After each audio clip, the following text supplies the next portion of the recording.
Chapter 90. The next morning, students woke very early and prepared themselves for the exchange event. The students were grouped into hundreds. About 8 students from every school were placed in a group. Students from other schools were given the chance to mingle with one another this way. They were put in buses according to their groups. According to Atrahia City High School principal, the groups would be visiting different places in the city, so there won't be a crowd in a particular location. Which meant, when Group A was visiting the heart of the city, Group B would be in another location at that moment. Same with other groups also. At the end of the day, they would all visit the same places but at different times. Gustav was placed in a group with some mixed bloods from his class who mostly glared at him with contempt, mixed with wariness. Their group was headed for a place known as Site Number 47 at the coast of the city. There were 5 girls from his class in the group. The remaining 3 were boys.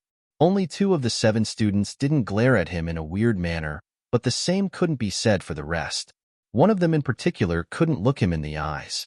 She would occasionally turn to look at him, then turn her face away in embarrassment. Why am I placed in the same group with him? She bit her lower lip in frustration as she wondered. This was Yuhiko, the same girl that received a beating from Gustav in the dojo. When Gustav entered the bus with these students, he didn't even take a single glance at any one of them. No wonder the air smells foul. It stinks of trash. One of the girls sitting beside Yuhiko voiced while glaring at Gustav. Right, Yuhiko? She asked Yuhiko, who was absent-minded. Hey, Yuhiko, she called out again after noticing the absent-minded look on Yuhiko's face.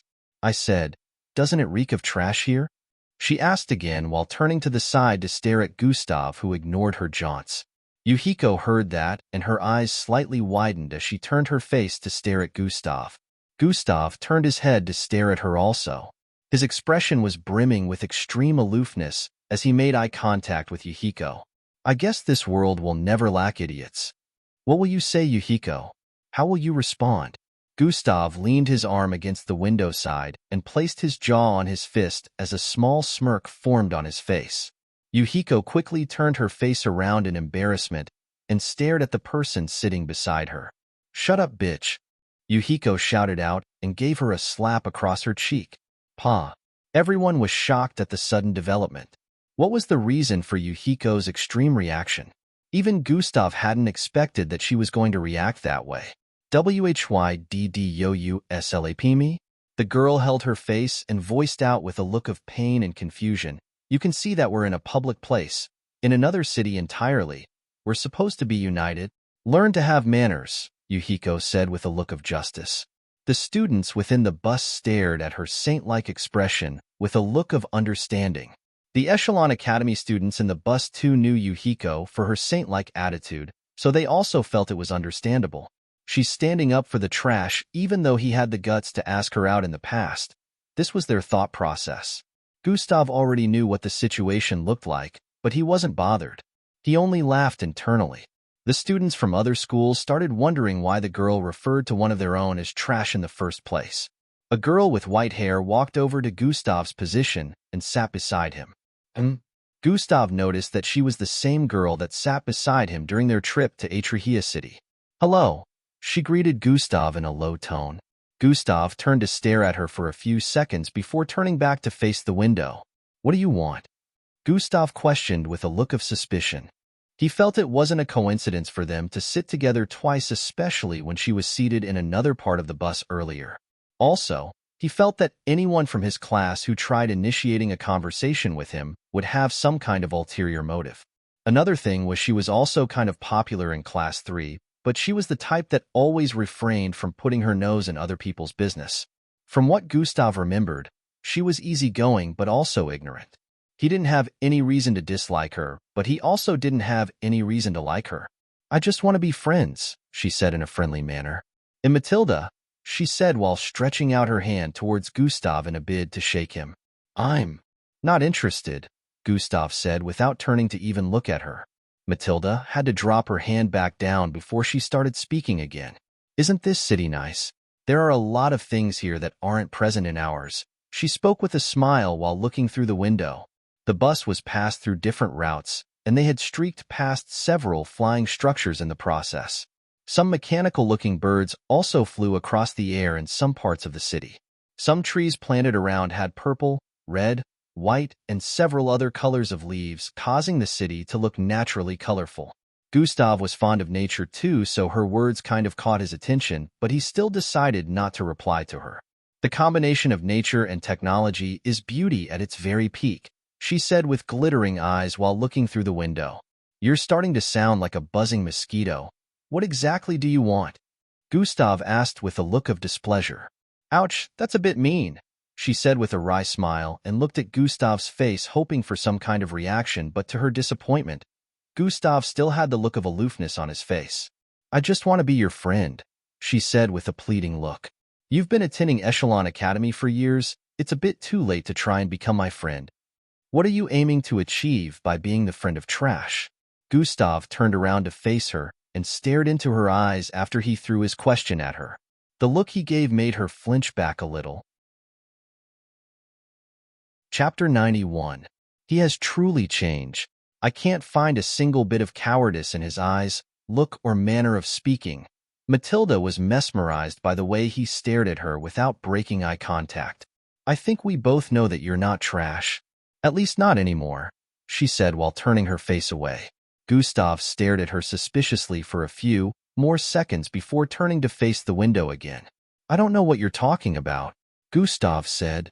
So you're going to keep playing dumb, eh? Maltida asked. Gustav's suspiciousness towards her was raised by a notch again. So you're also gonna keep playing dumb by not telling me your motive for approaching me? Gustav also questioned her. His face was still looking aloof and calm even though he was suspicious towards her. Yuhiko had been stealing glances at Gustav's seat, which was on the left side and 2 rows behind. Why would Maltida approach him? Why are they talking to each other? What are they talking about? Yuhiko kept turning her face towards the back to steal glances at them occasionally. The girl beside her had noticed her weird behavior, but was scared of questioning her due to what happened earlier. She was suspicious about everything now. The way Yuhiko acted with her due to Gustav, and when she also noticed Maltida conversing with Gustav. Gustav kept ignoring Matilda during their journey to site number 47. 15 minutes later, they had arrived at the coast of the city several minutes ago. This was also the first time Gustav was seeing the sea. He stared at the large body of blue waves that extended for miles with an astonished look. He had only read about it and seen pictures. Site number 47 was located a few miles forward and very close to the sea. To everyone's surprise, site number 47 was not just a place, it was structure. They could already see a large grayish-looking spacecraft before they arrived there. It looked like a divine entity with the way it stood proudly in position. Although it was looking aged, it still had a kind of majestic feel to it. It was shaped to look like the body of a frog, without a head and limbs, but the number of technological gadgets placed on different parts made it look menacing. It was as large as 30 soccer fields placed together. It would be impossible for them to visit every part of it if there weren't teleportation circles inside that could assist them with easy travels. This particular location was where one of the very first spacecraft of the Slarkovs landed. It wasn't an ordinary spacecraft like the rest. It was the spacecraft that was used by the chief of Slarkovs, which was why a lot of historical value was placed on it. It had stopped functioning for thousands of years, but it was seen as a relic of old. This spacecraft was one of Atrahia's city's pride and joy. The city was actually founded by the chief of the Slarkovs. When the students were being shown different places inside the ship, they were also being told this information by the guide. Gustav now understood why he had been seeing more mixed bloods that had looks similar to that of Slarkovs within the hotel. Just like Plankton City, the population of humans in Slarkovs had also thinned out, but the mixed bloods here had looks similar to Slarkovs than those in Plankton City. In Plankton City, you could hardly find a mixed blood that had any form of resemblance with Slarkovs. Angie was a rare case. It would be hard to find others like that. Gustav remembered seeing mixed bloods with tentacled beards. Some with heads shaped like the mouth of a fish and others with horns like Angie. All these traits came from the DNA of Slarkovs. The guide took them to the lodging room, which was larger than the entire 7th floor Gustav lived in back in Plankton City. After they visited the lodging rooms, he took them to the kitchen. A lot of them were surprised. The spacecraft has a kitchen? The guide noticed the look of confusion on the student's face and explained. Traveling through space isn't a few hours or one-day journey. Depending on the distance, it could take months or even years. Traveling from the Earth right now with the fastest spacecraft to where the Slarkov's planet used to be located would take 2 to 3 months. Back then, when spacecraft weren't as fast, it took the Slarkovs 3 years of journeying through space before they got to Earth, the guide added. It just so happened that the Slarkov's home planet was more than 3 galaxies away, which meant they traveled millions of light years before getting to Earth. Gustav was surprised that it took that long, and yet Earth was said to be the closest habitable planet for the Slarkovs. What if the Earth wasn't habitable and they had to journey farther? Now he understood why having a kitchen within the spacecraft was necessary, even though it still surprised him. They moved towards the engine room next. The engine room was also pretty large. Even with Gustav's knowledge of technologies, there were still some things that he had never come across. Different buildups were connected to one another. A cylindrical-shaped red device hung in the middle of them all. Also, they could see large square-shaped appliances that were interconnected by large wires thicker than the bodies of 2 human beings placed together. Hypothroblastic megahunter, magnetic antimatter distributor. Gustav kept muttering some of the items that he could recognize. He was taking note of the way these items were used together in the engine room. The guide stared at him with a look of surprise when he heard Gustav mentioning some of these things with accuracy, but decided not to say anything. Analyzing energy left within a strobic tank. Gustav suddenly saw this notification pop up when he stared at a large grayish-looking tank-like device. Energy left 0.0000000000027.3%. Gustav stared at the notification with a surprised look. Good thing it didn't activate the other ability this time, Gustav sighed internally in relief. The guide was about to take them to the next location when Gustav called out to him. Excuse me, you said there was no energy left within the spacecraft anymore, right? Gustav asked. Yes, the spacecraft had become obsolete thousands of years ago after the Slarkovs descended. There's not a single drop of power left here, the guide said with a look of certainty. I think. Before Gustav could complete his sentence, another notification appeared in his line of sight. Energy installment has been activated. Oh, not again. Chapter 92. Energy installment has been activated. Oh no, not again. Gustav stared at the notification with a wary look. The guide was about to continue his explanation when the entire engine room suddenly lit up. The way the lights came up shocked everyone. The tank-like structure had electric arcs running through its body for a few seconds before a purple glow coated its entire surface. What is going on? Didn't they say it had no power left? This was the question in the minds of everyone. All of a sudden, a loud mechanical voice rang in their eardrums. Dangerous species on board.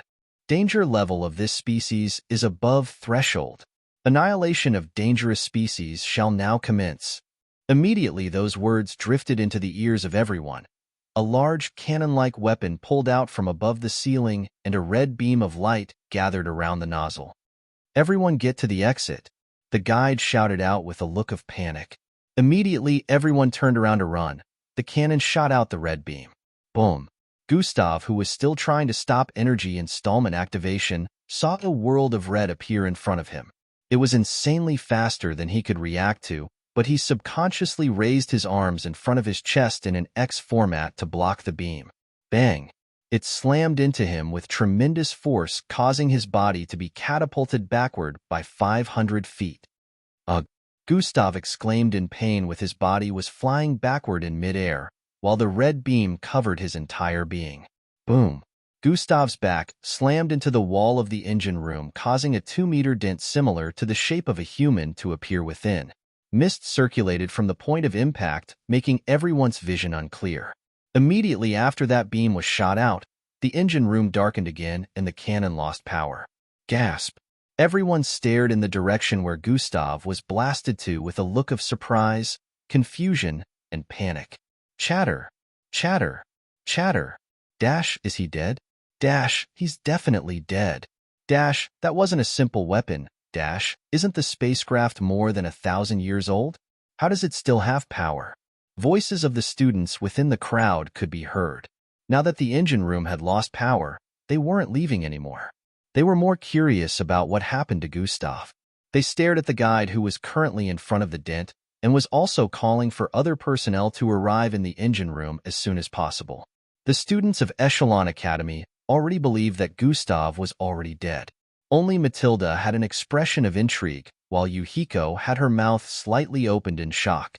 Everything happened way too fast. Even the guide was unable to stop what had just happened. The guide was also a mixed blood, but there was no way he'd be able to move freely when more than 100 students were running out of the engine room in panic. The mist still covered everywhere, so visuality was limited. The guide reached out his hand towards the dent. He wanted to try expanding the dent with his physical strength so the inside will be exposed, and they would be able to see if Gustav was still alive or not. Before the guide's hand could touch the dent, he felt the walls beside the dent vibrate a little. To his surprise, a face pushed itself out of the hole, followed by shoulders, torso, and the rest of the human body. Are you all right? The guide was surprised to see Gustav come out of the hole unscathed. The upper part of his uniform was burnt to a crisp, exposing his well-toned chest and abs. "I'm all right," Gustav said while nodding. Internally he sighed. "There's no point in pretending that I'm not, since regeneration is automatic." Gasp! The students were in shock after seeing Gustav come out of the hole without a single scratch except for his partly burnt uniform. The students of Echelon Academy were even more shocked seeing this. They questioned how possible this was in their minds, but the only answer they came up with was impossible. They felt it was impossible, yet it happened right before their very eyes, leaving them in confusion. Maltida, on the other hand, wasn't surprised. She had a look of awe, but her expression did not have a single shred of surprise, almost like she was expecting this. "Look at that body. He must be a powerful mixed blood," someone from the crowd of students voiced out. Obviously, this person wasn't a student of Echelon Academy, and it happened to be a female. These words made the other girls stare at Gustav with a look of interest. Some of the girls had their eyes focused on Gustav's body and face. "He's hot." This was the thought on some of their minds, especially after seeing the way he looked so uncaring even after taking that hit. "How are you unharmed?" the guide asked. This was also the same question on everyone's mind. "It wasn't as powerful as it was supposed to be, I guess. It's been thousands of years, so it's normal for its weapons to be weak," Gustav explained. The guard felt this explanation was very plausible, but what didn't make sense to him was the fact that he sensed a lot of power in that attack earlier.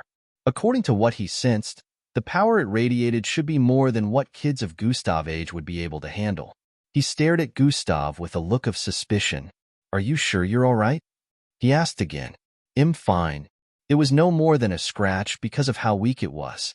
It only carried a moving force, not a destructive one," Gustav said once again. The students from Echelon Academy now had looks of understanding. They knew it would be impossible for trash to survive such an attack if it wasn't weak. On the surface, this was an explanation that made them feel relieved, but deep down they felt that it didn't add up, because even a hit like that, no matter how weak, was supposed to put a weakling like Gustav in a hospital. Only the students from other schools totally believed, since they had no idea that Gustav was referred to as trash. The other personnels arrived, and everything was explained to them. They were also shocked and started inspecting the place while the students were guided out of the spacecraft. Gustav took clothes from his storage device and changed his outfit in a secluded part of the spacecraft. This was how their tour of the spacecraft ended. Chapter 93. The students were taken to another part of the city after this. Gustav was now the topic of the day. The students within the bus kept talking about how he took the beam. They believed it was weak, just as he explained, but to them it was a marvelous feat. He captured a lot of attention with what happened earlier. He didn't want to attract this much attention towards himself, but what happened within the spacecraft was very much unexpected. No one knew that such an ancient spacecraft actually still had power. "If not for defense, regeneration, and energy installment, I wouldn't have survived that," Gustav recalled the power of the beam as the bus took them to another location. "But I also think that the security system was activated in the first place because of energy installment." Gustav came to this conclusion because the security system didn't power on until after energy installment activated without his permission. Gustav recalled the entire process again. When the beam slammed into him, several notifications popped up. Absorbing energy into hidden gravitational space. Gravitational space filled. Excess energy is being transferred. He figured that this was the reason the rest of the power in the beam was only enough to inflict injuries on him instead of death. His entire arm was burnt after he slammed into the wall, but it was able to heal up quickly. His defense also played a very important role. Host attributes. Name. Gustav level. 8 class. EXP. 82 500/150 000 HP. 1200/1250 energy. 9892800/1000 attributes. Strength. 40 perception. 40 mental fortitude. 40 agility. 40 speed. 57 bravery. 40 intelligence. 40 charm. 40 defense.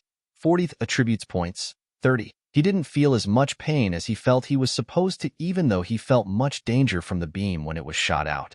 He could have tried dodging the beam, but he was trying to control energy installment because it gives off obvious signs that it was absorbing energy, just like what happened in the bus. Due to this, he stood in the same position. It called me a dangerous species. What does that even mean? Gustav wondered before staring at the panel again. He noticed something when checking the attributes panel for the second time. What's with the energy stats? Energy, 9892800/1000. Gustav was surprised to see the impossible figure in front of the energy stats. He recalled that he received a notification earlier about the excess energy being transferred somewhere. It looks like the excess energy was transferred to the system. How is it so much? Gustav was surprised by this. The energy left inside the astrobic tank was 0.0000000000027, 3% of its original, and yet it was able to give this amount of energy to both the system and my hidden gravitational space. Gustav couldn't imagine just how much energy the astrobic tank would have contained 100%. He felt 100% might be too overwhelming to think of, since 0.00000000027 could do this much. What do I do with all this excess energy, and how long can it be retained?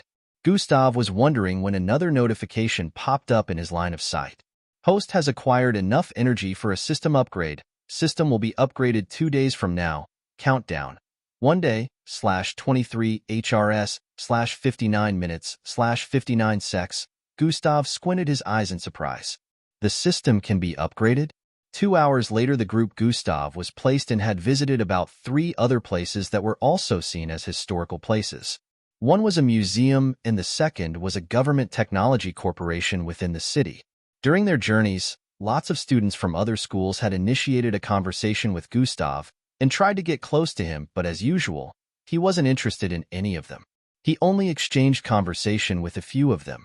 Matilda kept sticking by his side during this journey. Even though he tried to shake her off, she would find a way to stay beside him.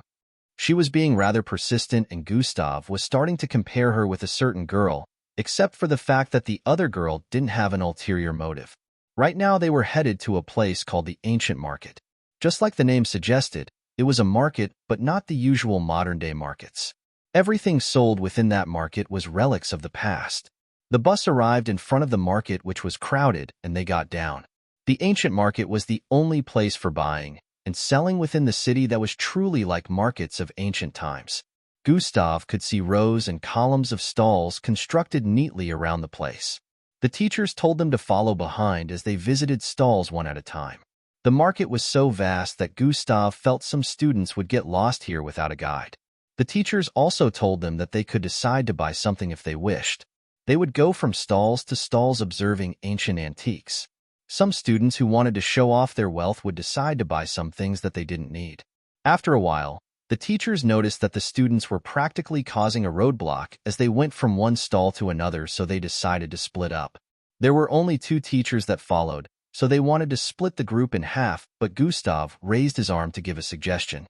50 students moving with one teacher is still a crowd, so I think dividing the group into a quarter would be better, Gustav said. We only need to get a map of the market so 2 students who can read maps can lead the other 2 groups. We can decide on where to meet after an hour has gone by, he said, concluded his explanation with this. The teachers felt it made sense and agreed to his suggestion. They wanted him to be one of the leaders, but Gustav turned it down. His reason for suggesting something like this in the first place was he wanted to get the chance to disengage from the group and wander on his own around the market. Chapter 94. After the teacher agreed to Gustav's suggestion, a female student from Cheryl High and a male from Echelon Academy were picked to lead the other two teams. They were given a digital map of the market in form of a bracelet. The four groups separated into four different directions after that. Gustav was placed in the group with the female lead. Gustav followed them as they walked towards the southwest of the ancient market. They had decided that in 1 hour, they would be meeting back here. The streets within the market were pretty much crowded since people came here a lot. Maltida just happened to be placed in the same group with Gustav, and as expected, she didn't stop pestering him. "You're not going to get anything?" she asked while walking beside Gustav. "Nothing has caught my attention yet," Gustav replied while looking around. He had been ignoring her statements and questions but he decided to reply to her this time, since they happened to be in the same group. He couldn't get rid of her anytime soon. "Everywhere is full of items I've never seen before," Maltida said with a look of astonishment as her eyes traveled from store to store. "I like that black box. I want to get it." "You mean the radio, sir?" "Oh, is that what it's called?" "Yes, it was used in the past to communicate messages to the masses. How much does this gourd cost?" "That's not a gourd, mister. It's a calabash. It was used by an ancient continent known as Africa to fetch water and keep palm wines." "Wow, that's nice. It will be a great addition to my antique collection. How much does it cost then?" What is this statue thingy?" It's an ancient craft of Greek gods made using clay and other traditional materials. Customers interested in different kinds of antiques conversed with the store owners and bought what they desired. The students would occasionally separate to buy things from stores around before converging towards one point to continue their journey. Maltida noticed a stall ahead where some traditional outfits could be seen. They had traditional patterns that were not used in this age. "I want to check that place." She pointed at the store while turning towards the side to stare at Gustav. She noticed that he was no longer beside her. She paused her movement and turned to look around her. Gustav was nowhere to be found in the surroundings.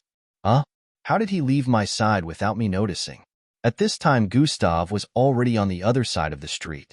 He had made use of silent advancement and dashed to leave the group without any of them noticing. Another thing that made it easier was, he wasn't putting on a school uniform like the rest, so he could easily blend into the crowd. Due to the accident that took place in the spacecraft, he was now clad in a blue hoodie and black pant trouser. He didn't have to use shapeshift to disappear from their midst without their knowledge, even though he could use it however he liked at the moment. Maintaining shapeshifting took up a lot of energy points, and Gustav had a lot of that at the moment, but he also knew that it would be stupid to shapeshift in an open place. Swoosh! Gustav dashed across the street with speed, checking out different stores in the process. After a few more seconds, he came to stop in front of a particular stall. I might be needing one of these in the future," Gustav said internally as he walked towards the counter. "Welcome, young lad," the owner greeted. The owner of the stall was an old man with white beards. "Which of them are you interested in?" the old man asked. Gustav looked around, checking the merchandise one after the other. This was a mask stall.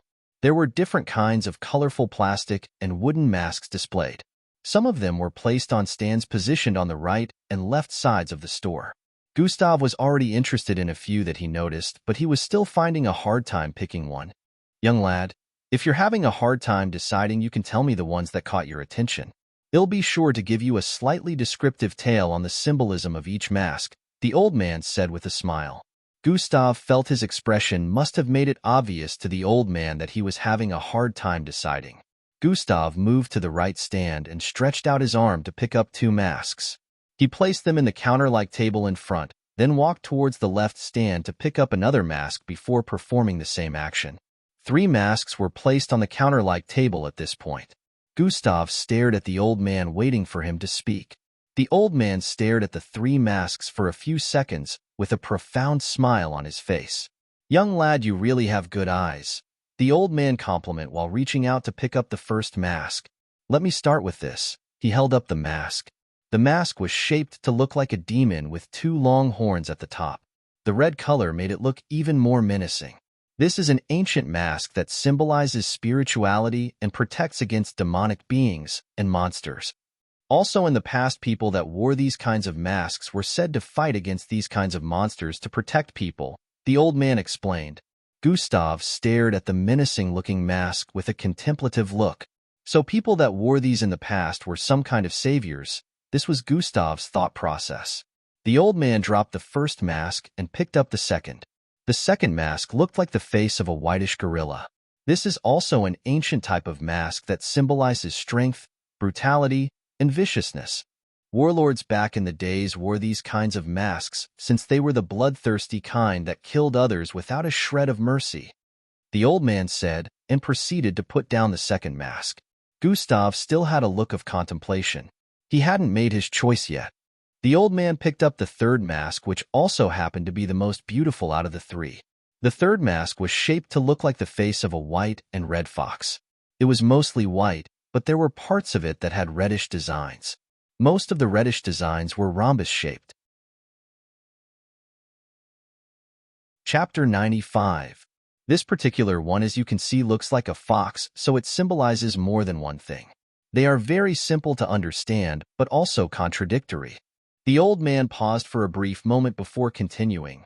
Back then, it was said that this mask symbolizes spiritual blessings which are received from paying tributes to gods and other supernatural creatures. Whenever people wore it back then, it would be to worship their gods before offering a sacrifice. The second symbolism is a simple one. Just as the name implies, it's a fox. People that also wore this type of mask were the ones who were crafty and deceitful.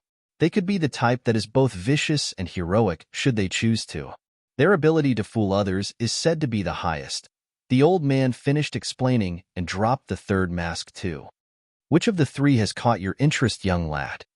He asked again. Gustav had a look of contemplation on his face. He stared at the three masks with his eyes moving from one mask to the other while contemplating their ancient symbolism. We'll go for this one. After some time, Gustav pointed at the third mask. The old man smiled in return and packaged the mask for Gustav before calling out the price. It was only 150 rads, so Gustav was able to easily purchase it. The old man waved at Gustav as he left the shop and mixed into the crowd. After a few minutes had gone by, he was surprised to see Gustav approaching the shop again. Did you forget something, young lad? He asked with a concerned look. No, I didn't forget anything, Gustav answered, had the old man wondering why he would come back in the first place. I want to purchase the other two masks, Gustav said. When it was close to evening time, the students finally returned to the hotel. Today had been pretty adventurous for them. Gustav also returned with the students. In the ancient market, Gustav was able to easily meet up back with the rest of the students because he memorized all the routes, twists, and turns he took when leaving them earlier. He got back to their meeting point without using a map after the time was up.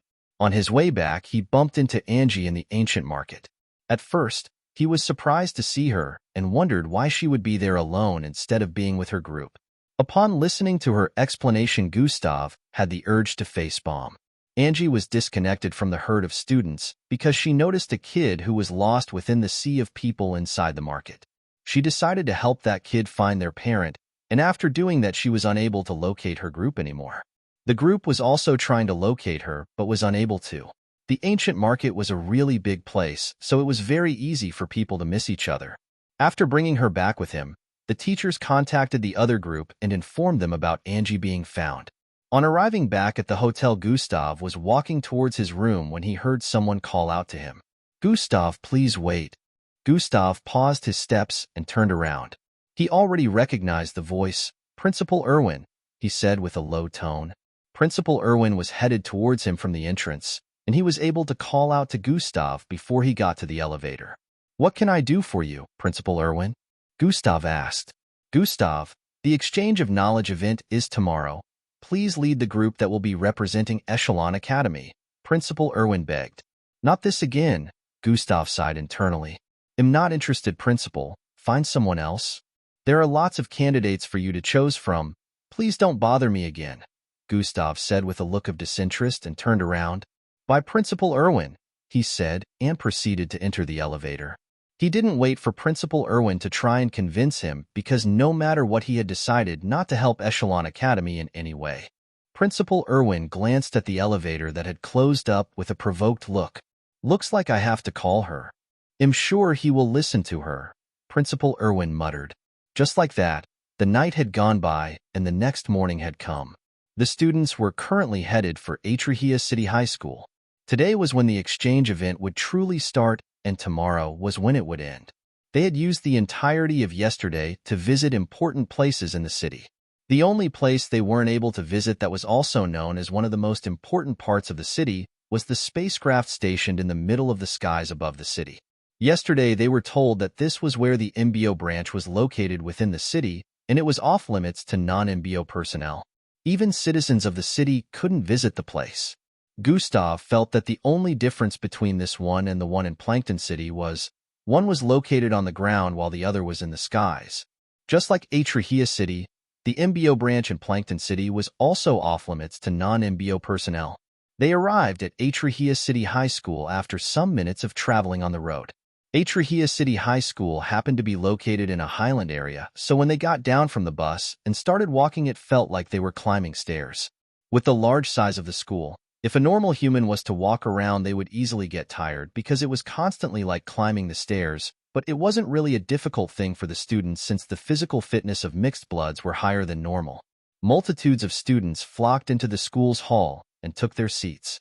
Surprisingly, when Gustav took his seat, he was accompanied by two beauties. One sat on his left and the other sat on his right. The students around would occasionally turn their heads to stare at him and point fingers. Most of them murmured into their friend's ear, but Gustav could hear the words of those within his perception range. That's him. He survived the attack of the engine room spacecraft without suffering a single scratch. Whenever Gustav heard this, he would wonder if his explanation yesterday didn't enter into the ears of the students. He had given a perfect cover-up explanation, yet the scene was still trending in the lips of the students. I welcome you all to Atrahia City High School.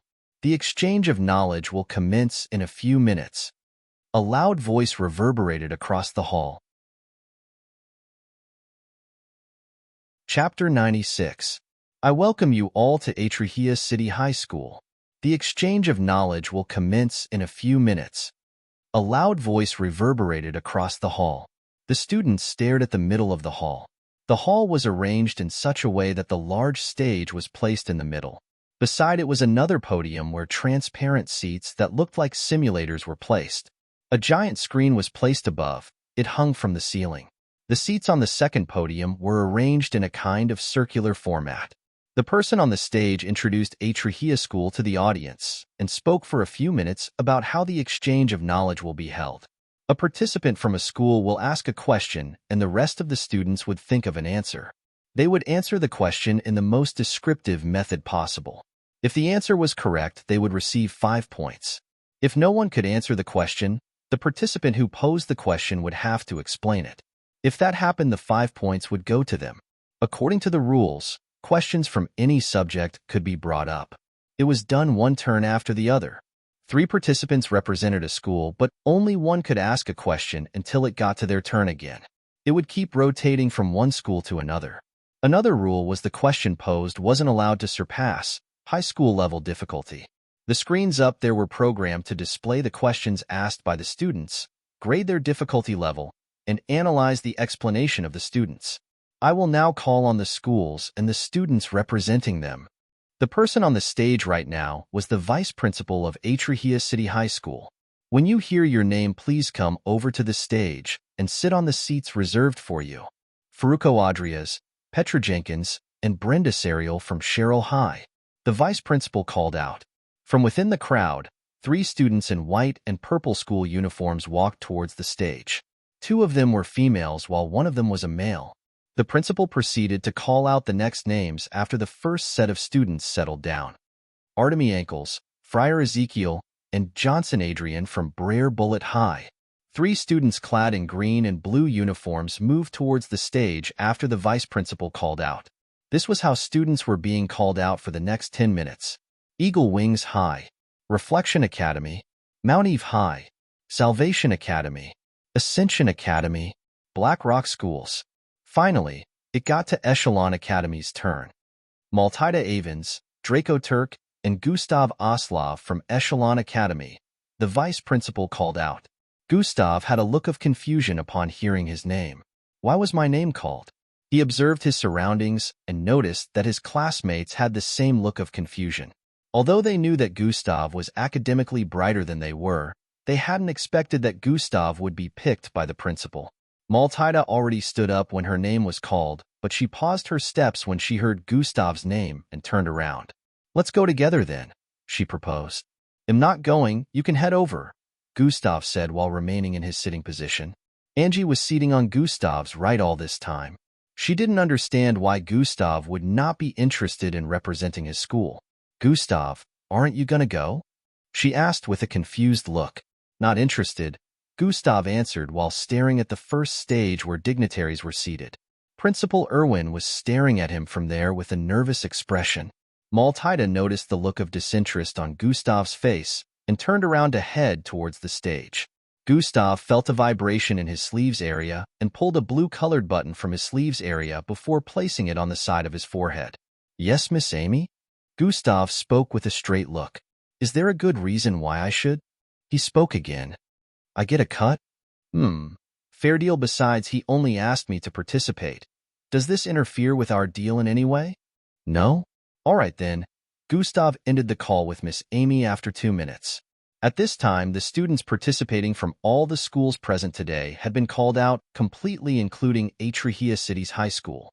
They were wondering why Echelon Academy's third seat was still missing a person. Chatter, chatter, chatter. The hall was noisy due to that. Gustav suddenly stood up from his seating position and started walking towards the front. The noisy crowd quietened and everyone turned to stare at him. Gustav didn't even mind the looks of everyone. He kept walking towards the second stage with elegance. Everyone figured that he was the one who didn't come out earlier.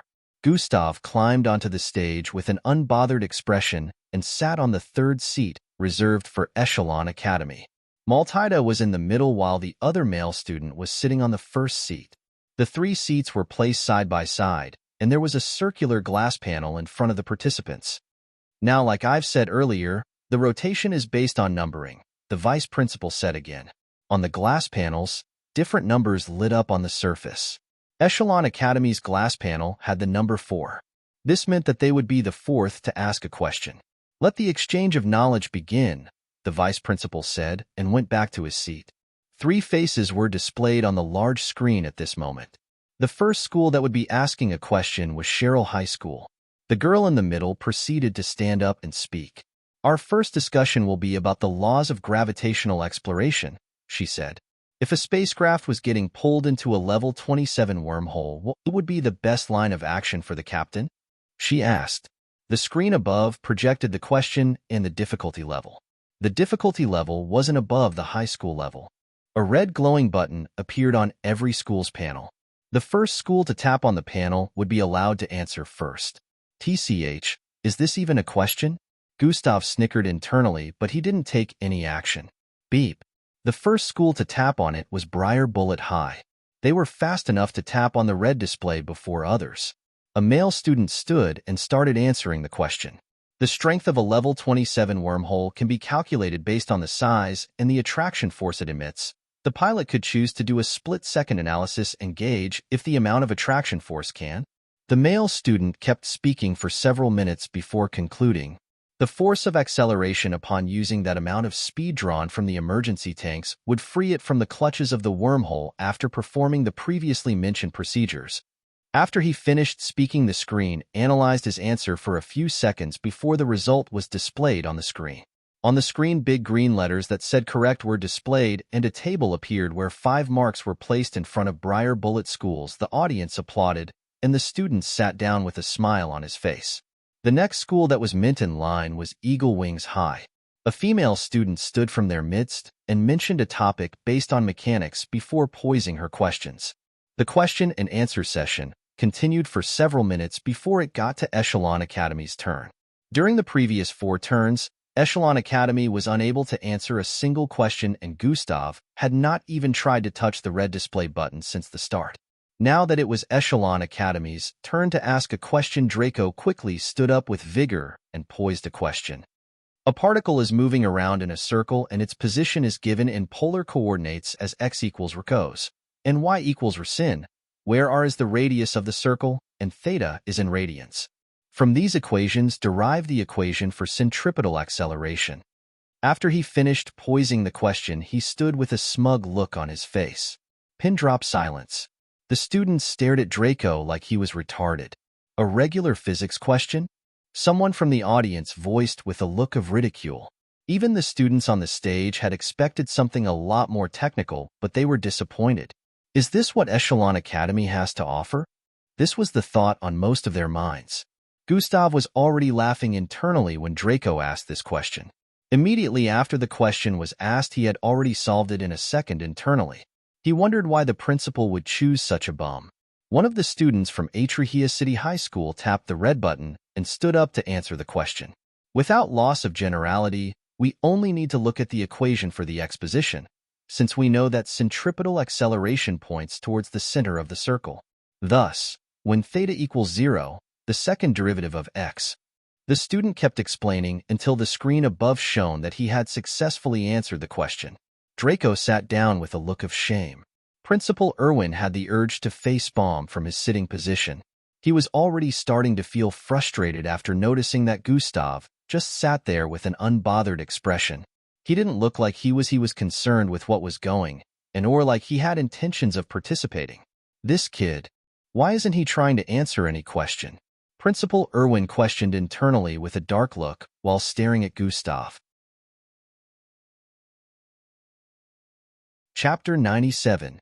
Gustav just sat with a look of disinterest as the event carried on. The next school participants went on to ask their questions. Atrahia City High had the number 12 on their panel, so they were the last school in line for asking questions. When it finally got to their turn, a slim-looking white-haired male stood up and stated that his question was going to be based on spacecraft before posing a question. The Slarkov spacecraft that landed about 2,000 years ago functioned with what type of engine? He asked while pushing his glasses up. Silence. The students stared in confusion after hearing that question. It was a question based on old technology, which no one paid much attention to these days. The question was displayed on the large screen, and according to evaluation, it wasn't above high school level difficulty. After a few seconds of silence, one of the schools tapped the answer button and stood up. A hyperthalamic endrophobic Madget series, said to. Before he could answer completely, a loud beep resounded in the environment. This was a sign that the answer was wrong. The student sat down with a crestfallen look after hearing that. After a few seconds, Salvation Academy tapped the answer display button. One of their female students stood up to answer, only for her to also miss it. After this, another school tried answering the question, which led to the same outcome. They were all getting it wrong. This happened 7 times in a row. About 7 schools had tried answering in 10 minutes, but ended up missing the question. 5 more minutes had passed, and not a single school tapped the answer display button during that time frame. The male student had a small grin on his face and pushed his glasses up again, causing a kind of profound reflection of light to bounce off the frame. The students had looks of contemplation as they thought hard about the answer. Gustav stared at the students around like they were clowns. A few minutes ago, they all had looks of haughtiness on their faces like they had knowledge on everything that existed in the universe, but now their pride had been shattered by a question he considered to be simple. Hey, Gustav, why aren't you trying to answer any question? Maltida asked Gustav, who was slouching on his seat with his legs crossed. Why should I? Gustav replied with an unbothered expression. Because you're here and not in the audience? Draco replied from the first seat before Maltida could. He was starting to get pissed at Gustav's nonchalancy towards the event. I didn't ask to be here. Gustav leaned his jaw on his fist as he slouched even more. You. Draco pointed at Gustav with a look of anger. The other students on the stage were wondering why they would be arguing instead of thinking of an answer to the question. You know the answer to the question, right? Maltida asked while staring at Gustav. I guess we'll never know, Gustav answered with a slight yawn. Draco was incensed upon hearing that. You little piece of shit. Do you really not plan on answering any questions all through? Draco said with a look of anguish. He could understand why the principal would decide to pick Gustav. No student in Class 3 could say they had more knowledge than Gustav on topics like science, history, and the likes. This was also one of the reasons why he was bullied. Although he was seen as trash due to his bloodline, he still had academic intelligence which outstripped that of every student in Class 3. Some of the students that bullied him were jealous about the fact that trash was better than them at something. They just couldn't stand it that the so-called trash could do something that they couldn't. Gustav didn't bother answering Draco. His look of disinterest was answer enough as it is. Maltida also noticed that with this Gustav's new attitude, there was nothing they could do to convince him. The other students on the stage stared at Echelon Academy's team with a look of pity. They just had to bring a liability along. This was the thoughts in their minds. When the 5 minutes mark hit, a beep resounded in the hall, meaning all of the students had failed to answer the question, so the student who posed the question would have to answer it. The male student with the glasses moved to the middle of the stage with a smug smile and started explaining the type of engines used by the Slarkovs for their spacecraft in the old days. The engine of the old-age Slarkov spacecraft was constructed from a mixture of 3 fundamental properties which uses a midden crystal as fuel. The explanation went on for about 10 minutes. While the student was voicing out the explanation outwardly, Gustav was answering inwardly. After the student was done with the explanation, the screen lit up with a purple mark which meant the explanation was graded excellent. All this time the others had only been getting green ticks when they answered a question, but his answer to the question happened to be better explained. Cheer, cheer, cheer. Dash as expected of Holland. Dash, such brilliant explanation from Holland.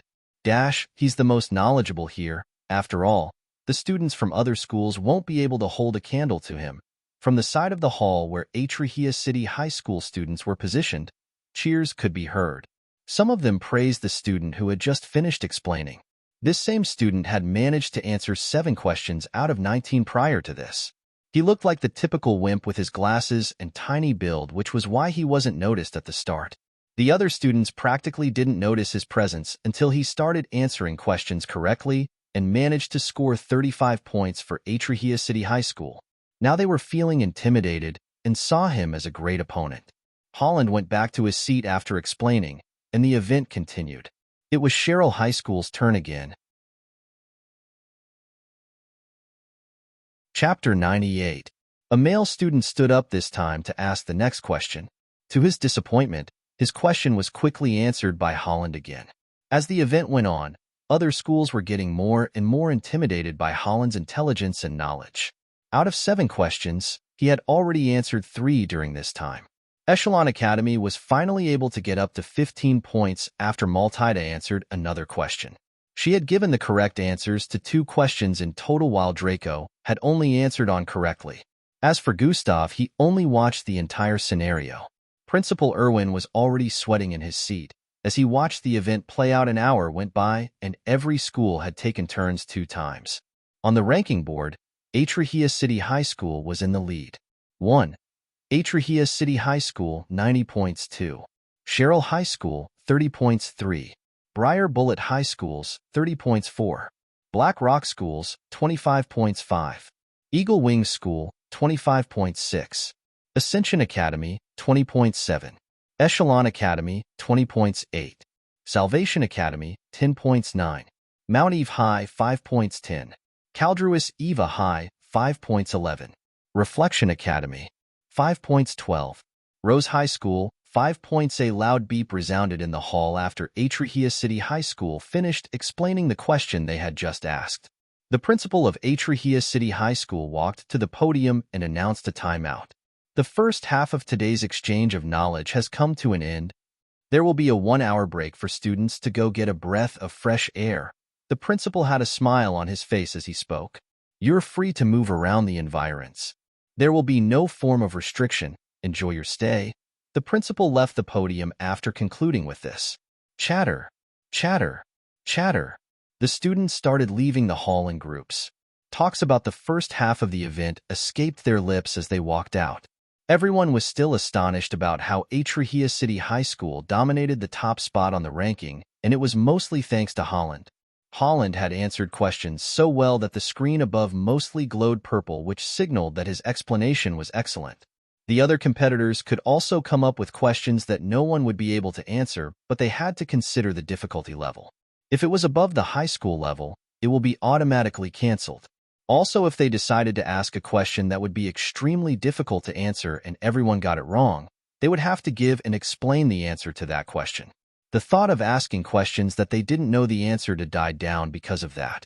No one was willing to embarrass themselves by asking a difficult question that no one would be able to answer and end up being unable to answer it also. The students mostly talked about how Holland was amazing. Echelon Academy students were cursing Gustav internally and externally. They wondered why he didn't answer a single question throughout the first half. Gustav didn't even mind the stares of his classmates. He put his hands in his pockets and walked out of the hall. It wasn't like this was the first time he was receiving such stares. When he was hailed as trash with a low-grade bloodline, he received such stares. Now that he was living up to their expectations of truly being trash, they still stared at him like that. Gustav. When he got out of the hall, he heard a voice call out his name. He immediately recognized it to be Principal Irwin's voice. Gustav turned around to see Principal Irwin and some of his school teachers also coming out of the hall. The other students headed out, gave Gustav a glance before continuing on their travels. They remembered that he didn't answer a single question while being up there and wondered why the school would pick such a useless person. "Come with us, please," Principal Irwin politely requested. Gustav raised an eyebrow with a look of suspicion before walking towards them.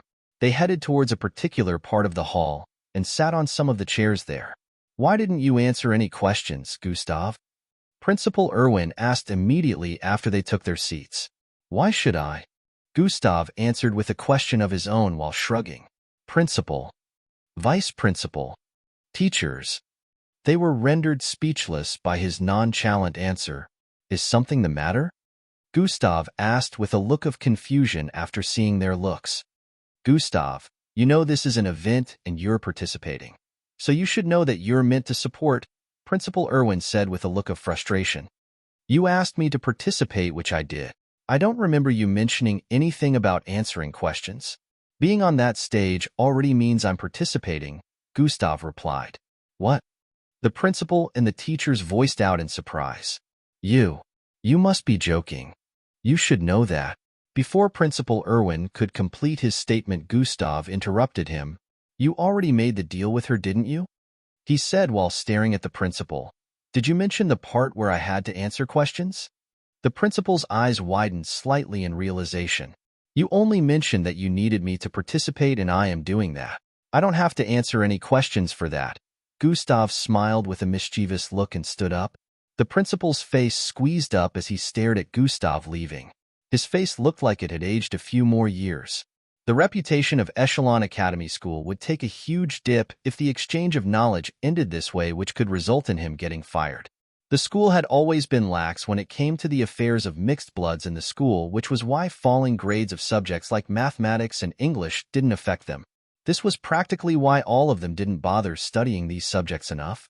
The ones who did were Slarkovs and human students who he didn't bring along for this exchange event. It was impossible to ask for those students to be brought here right now, which was why they could only ask from Gustav. "Wait," Principal Irwin called out to Gustav again. Chapter 99. Gustav paused in his tracks and turned around to stare at Principal Irwin. "Why are you doing this? Echelon Academy is also your school. Do you wish for it to go under?"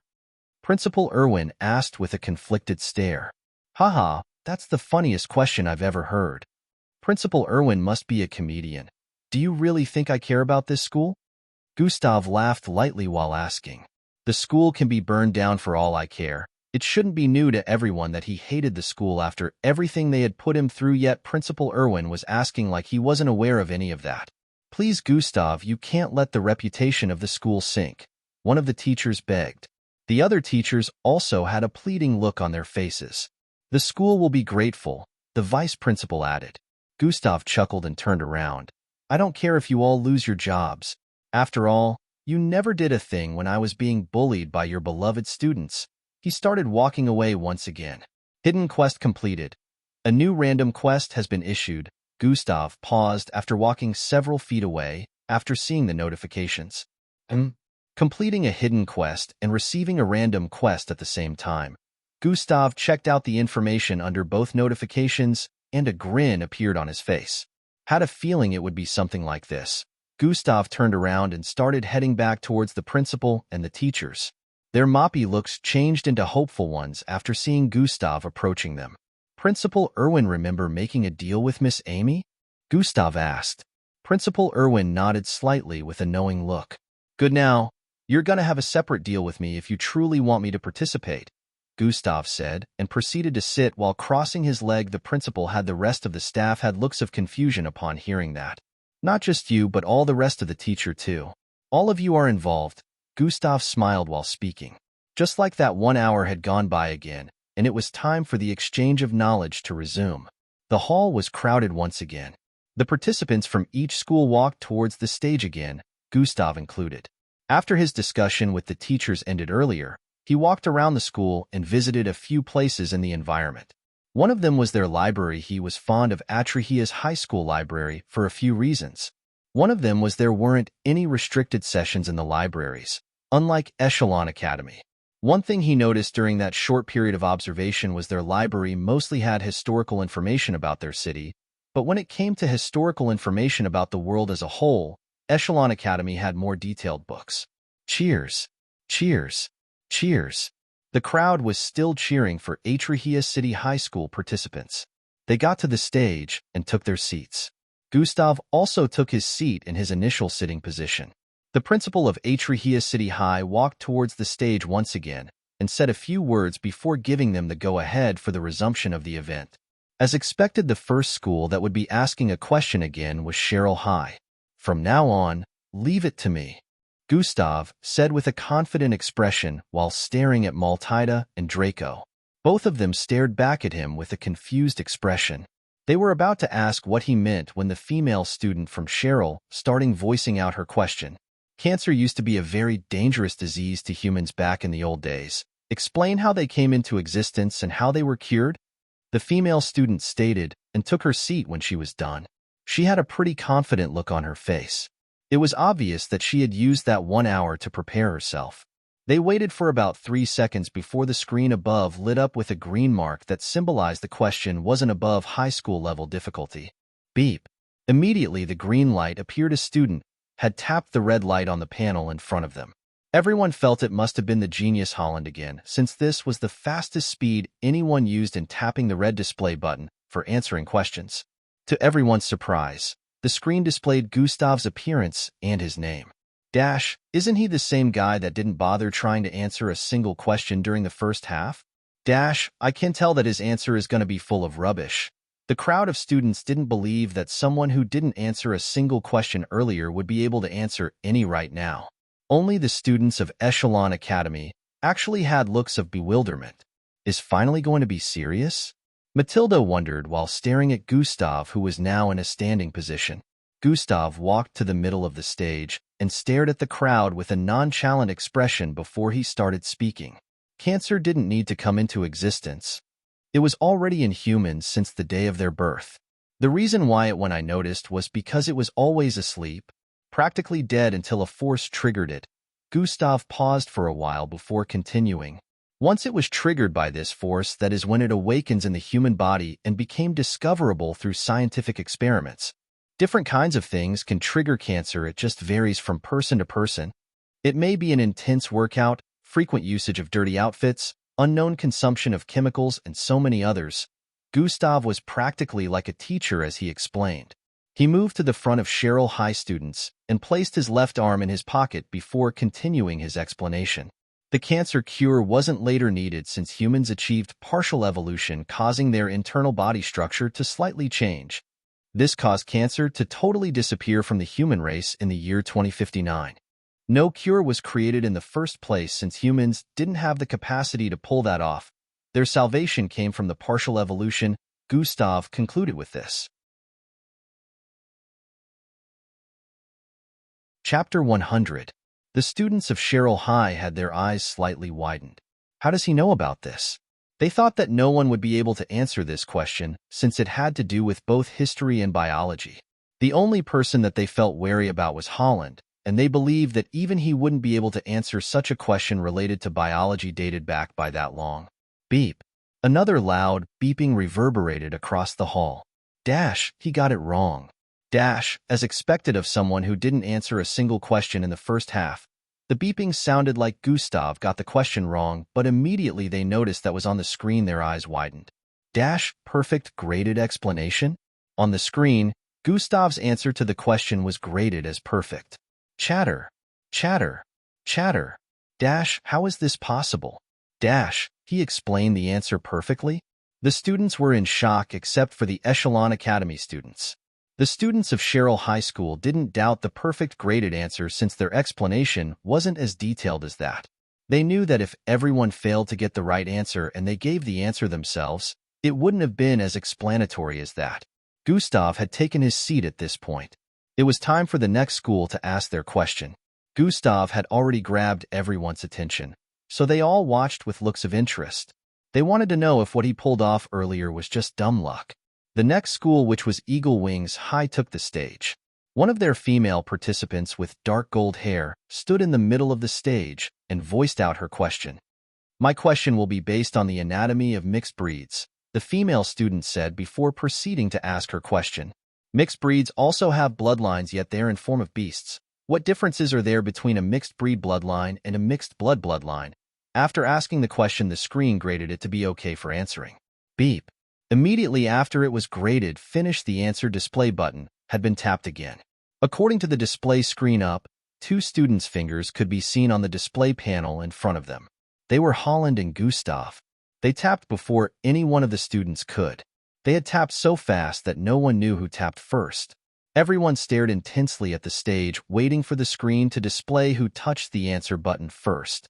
Dash, Holland definitely tapped it first. Dash, haha. There's no way he tapped before Holland. Everyone believed Holland tapped before Gustav. All of a sudden, Gustav stood up and walked to the middle of the stage. The students of Atrahia City High School were surprised to see Gustav stand up. Dash, what's he doing? Dash, the person who tapped it first hasn't been displayed. Why is he walking up to the stage? Dash, what a cocky dumbass. I'm sure Holland will be displayed as the first person to. Everyone stared at the screen in surprise, which displayed that Gustav was the first to tap the answer button. They were speechless at the current development.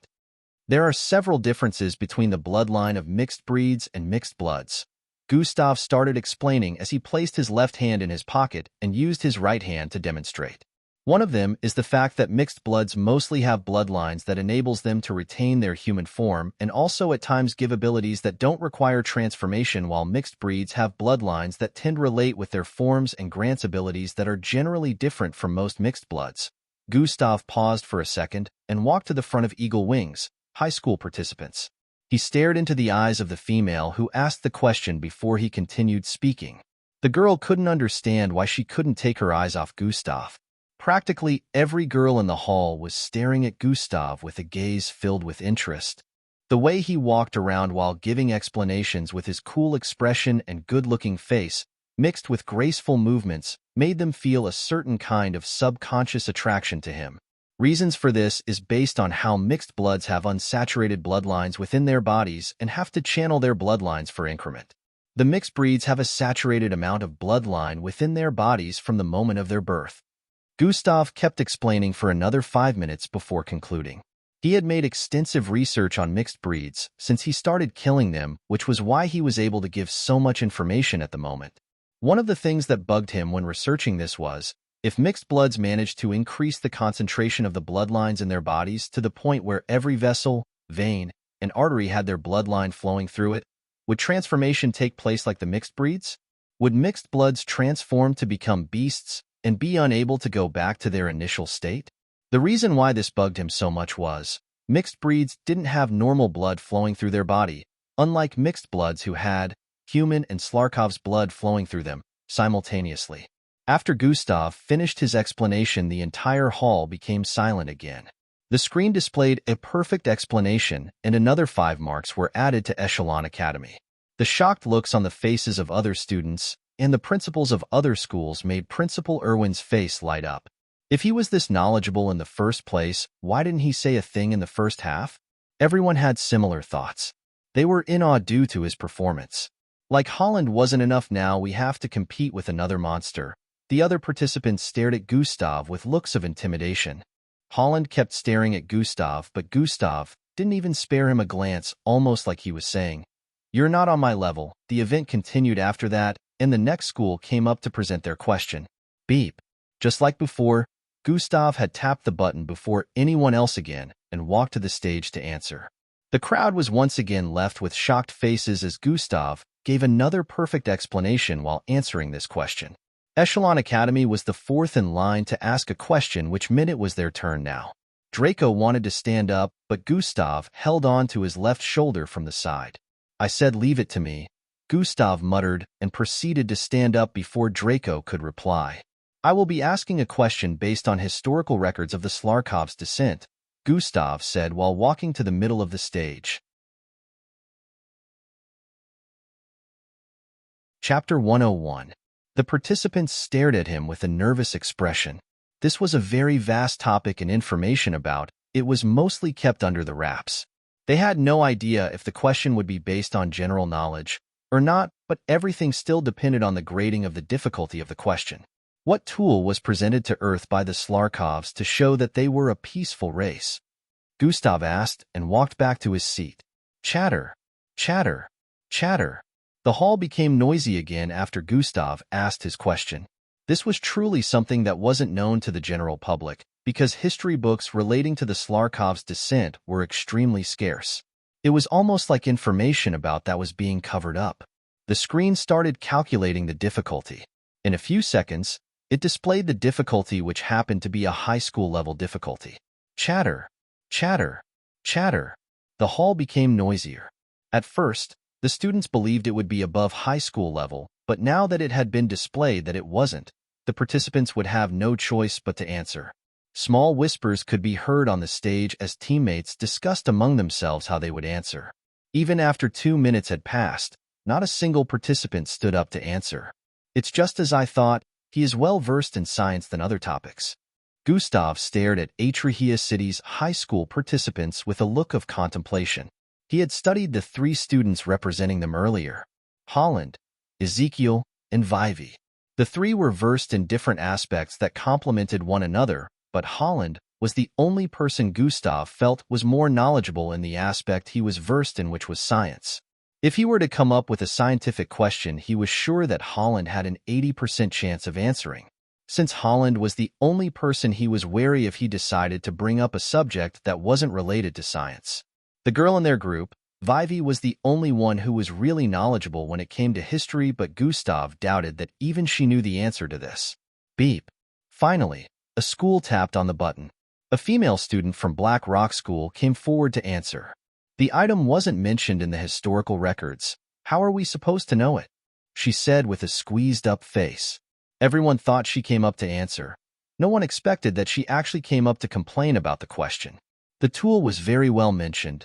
Gustav replied to her bluntly. "Do you even know the answer to the question you asked?" She pointed at Gustav with a dark look. "We will find out when you all fail to answer," Gustav replied with an unbothered look. "Aurora Gantz, that stage isn't for arguments. It's for questions and answers. If you know nothing about the answer to the question, please take your seat, or you will get disqualified." A loud voice came from the other stage. It was the vice principal of Atrahia City High School. He had to give her a warning since she was using the stage for the wrong purpose. Aurora walked back to her seat with a look of embarrassment. Now everyone went back to waiting for another student to walk up the stage and answer. 10 seconds went by in silence. Another 30 seconds went by again, and yet no one stood up to answer. After a minute went by, the female student from Atrahia City High School tapped the answer display panel and stood up. She walked to the middle of the stage and started speaking. According to the history of the Slarkov's descent, the humans thought they were hostile and acted unreasonably by sending out artilleries in an act to protect themselves from doom. The historical records also connote that an item was given to the Earth as a gift to show that they were a peaceful race, but this item wasn't mentioned. She paused for a bit before continuing. From our observation of Earth's history down the line, the Earth seemed to be protected by something relating to a prediction machine. The reason for this thought is because of the time a meteor shower was said to rain on the Earth.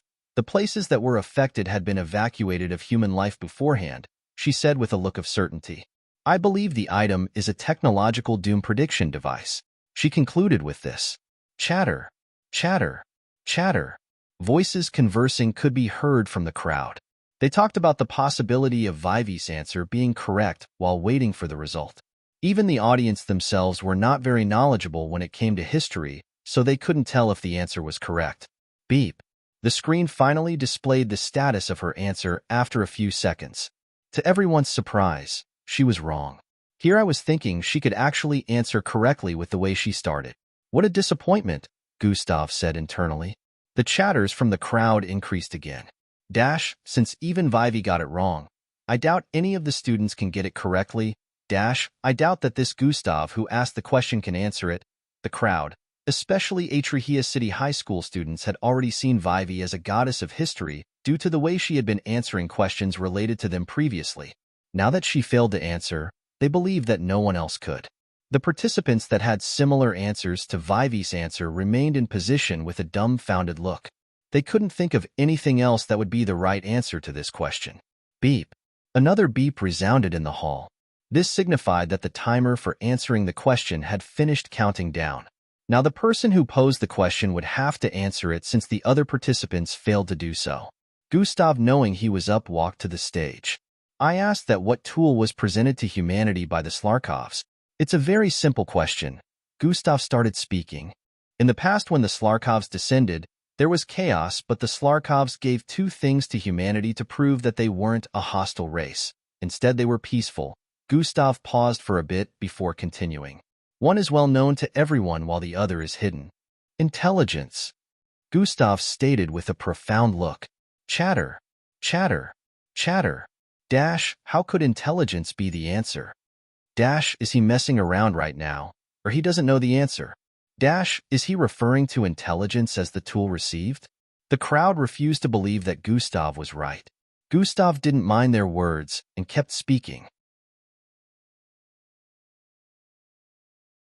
Chapter 102. In the historical records of the Slarkovs' descent, it was well noted that the Slarkovs had given a tool to the humans as a gift to show that they weren't hostile, but this tool wasn't revealed. But was that the only tool that the Slarkovs presented the humans with? Of course not. The humans also demanded that the Slarkovs share their knowledge and intelligence on technology with them. If they had decided not to share, the Slarkovs would have been seen as a hostile race, so the Slarkovs also shared their intelligence with the humans. This means two tools were given. One is unknown and the other is intelligence. Gustav stopped moving and stood in the middle of the stage.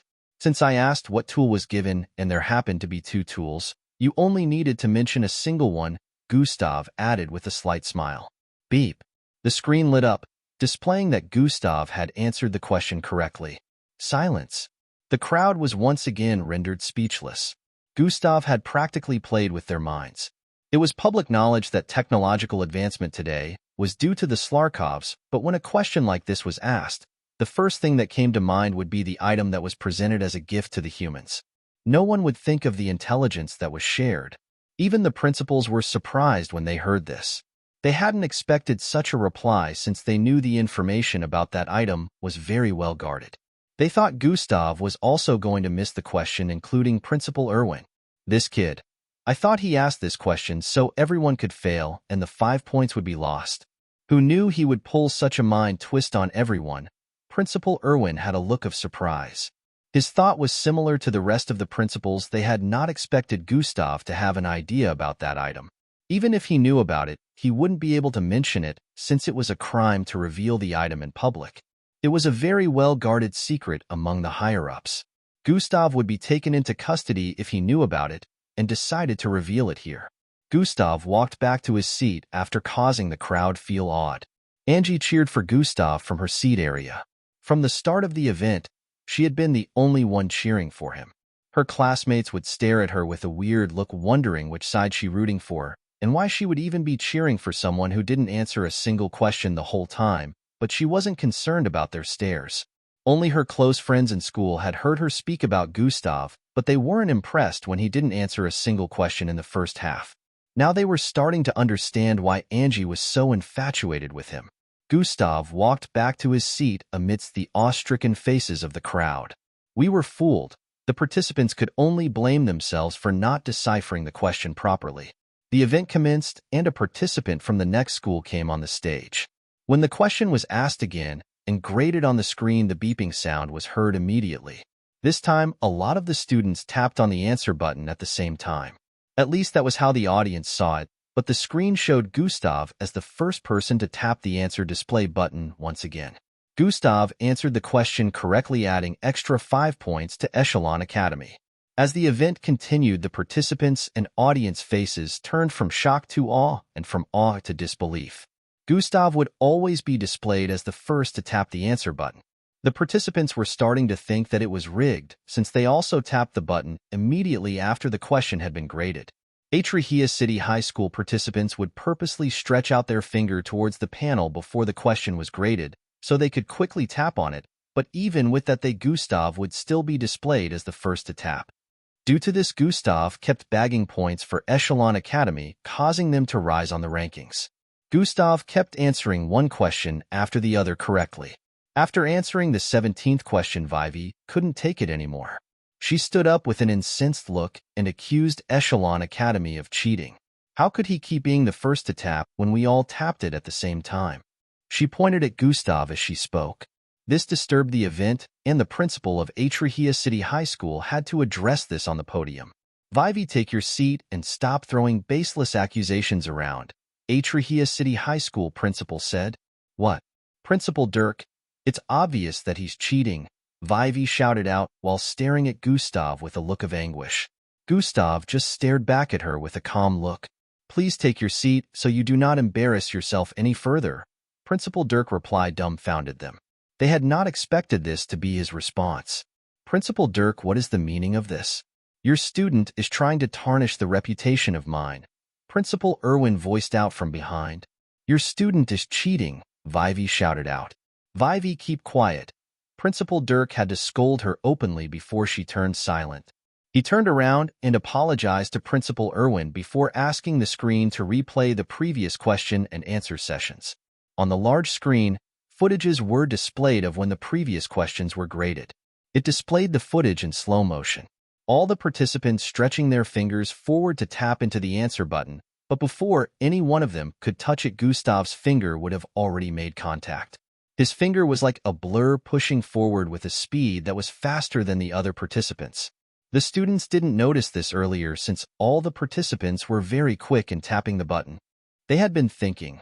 All the participants made contact at the same time, but now they realized just how wrong they were. Vivi felt a wave of embarrassment envelope her. Vivi apologized to Gustav now, Principal Dirk commanded. Vivi shyly walked towards Echelon Academy, sitting position, and bowed slightly in front of Gustav. I'm sorry for accusing you wrongly, she apologized. She felt like she had received another slap on her face after failing to answer his question the first time. Gustav replied by nodding at her. After that, she returned to her seat and the event continued. The entire hall was still in awe since they've been proven wrong time and time again by Gustav's feats. This kid, how is he able to move so fast? Even Principal Irwin was in awe. Chapter 103. Every other participant on the stage was all supposed to have better bloodlines than Gustav, so it came off as suspicious to the principal when he noticed that Gustav was surpassing them in speed. Maybe it's because of her. Principal Irwin remembered that Gustav had been receiving training from Miss Amy. It wasn't a secret anymore that Gustav was receiving training from Miss Amy, but no one knew that Gustav's increase in strength didn't totally come from her. Principal Irwin felt that Gustav's training with Miss Amy was the only possible explanation, even though it was supposed to be impossible to train an F-grade mixed blood to be more powerful than those that had higher grades. This was the explanation he came up with, but that didn't mean his suspicion towards Gustav had reduced. Instead, he knew that there was nothing he could do about it. Maybe she only trained him in the aspect of speed, Principal Irwin came to this conclusion since it was very possible for a person to be trained in only speed and end up becoming faster than those that were supposed to be stronger.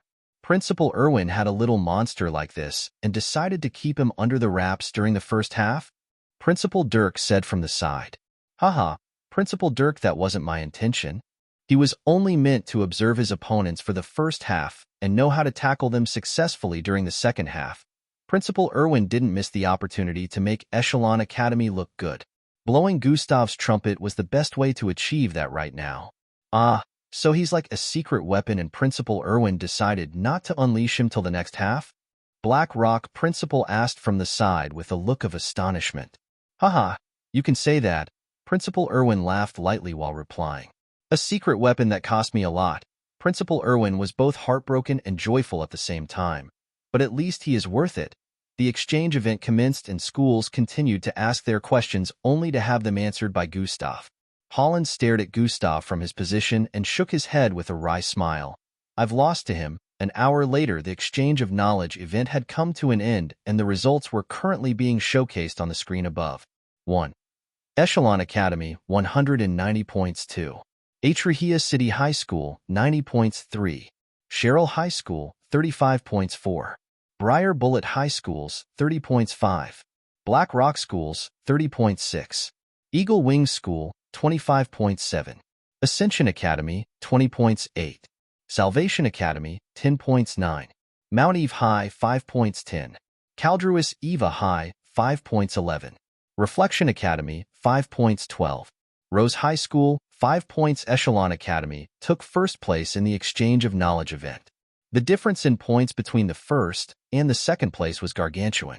It was truly an outstanding win for Echelon Academy. The entire hall erupted in cheers after the event came to an end.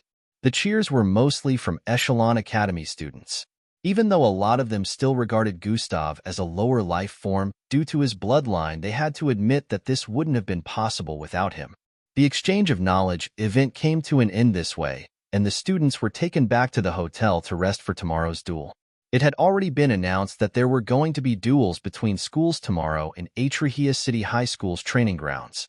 All schools would be participating with 7 students each. Some hours later, Gustav was heading to his room after he had a conversation with the principal and some of the teachers. Hee, that's more than 1 million now. I just need to find a way to keep multiplying that, Gustav said internally as he walked across the hallway. He had finished receiving compensations from the principal and the teachers. It was truly a bountiful harvest for him. As Gustav transversed through the hallway, he noticed someone headed towards him from the opposite direction. What are you doing here? Gustav asked with a menacing look after figuring out who the person was. It was none other than the white-haired beauty Maltida.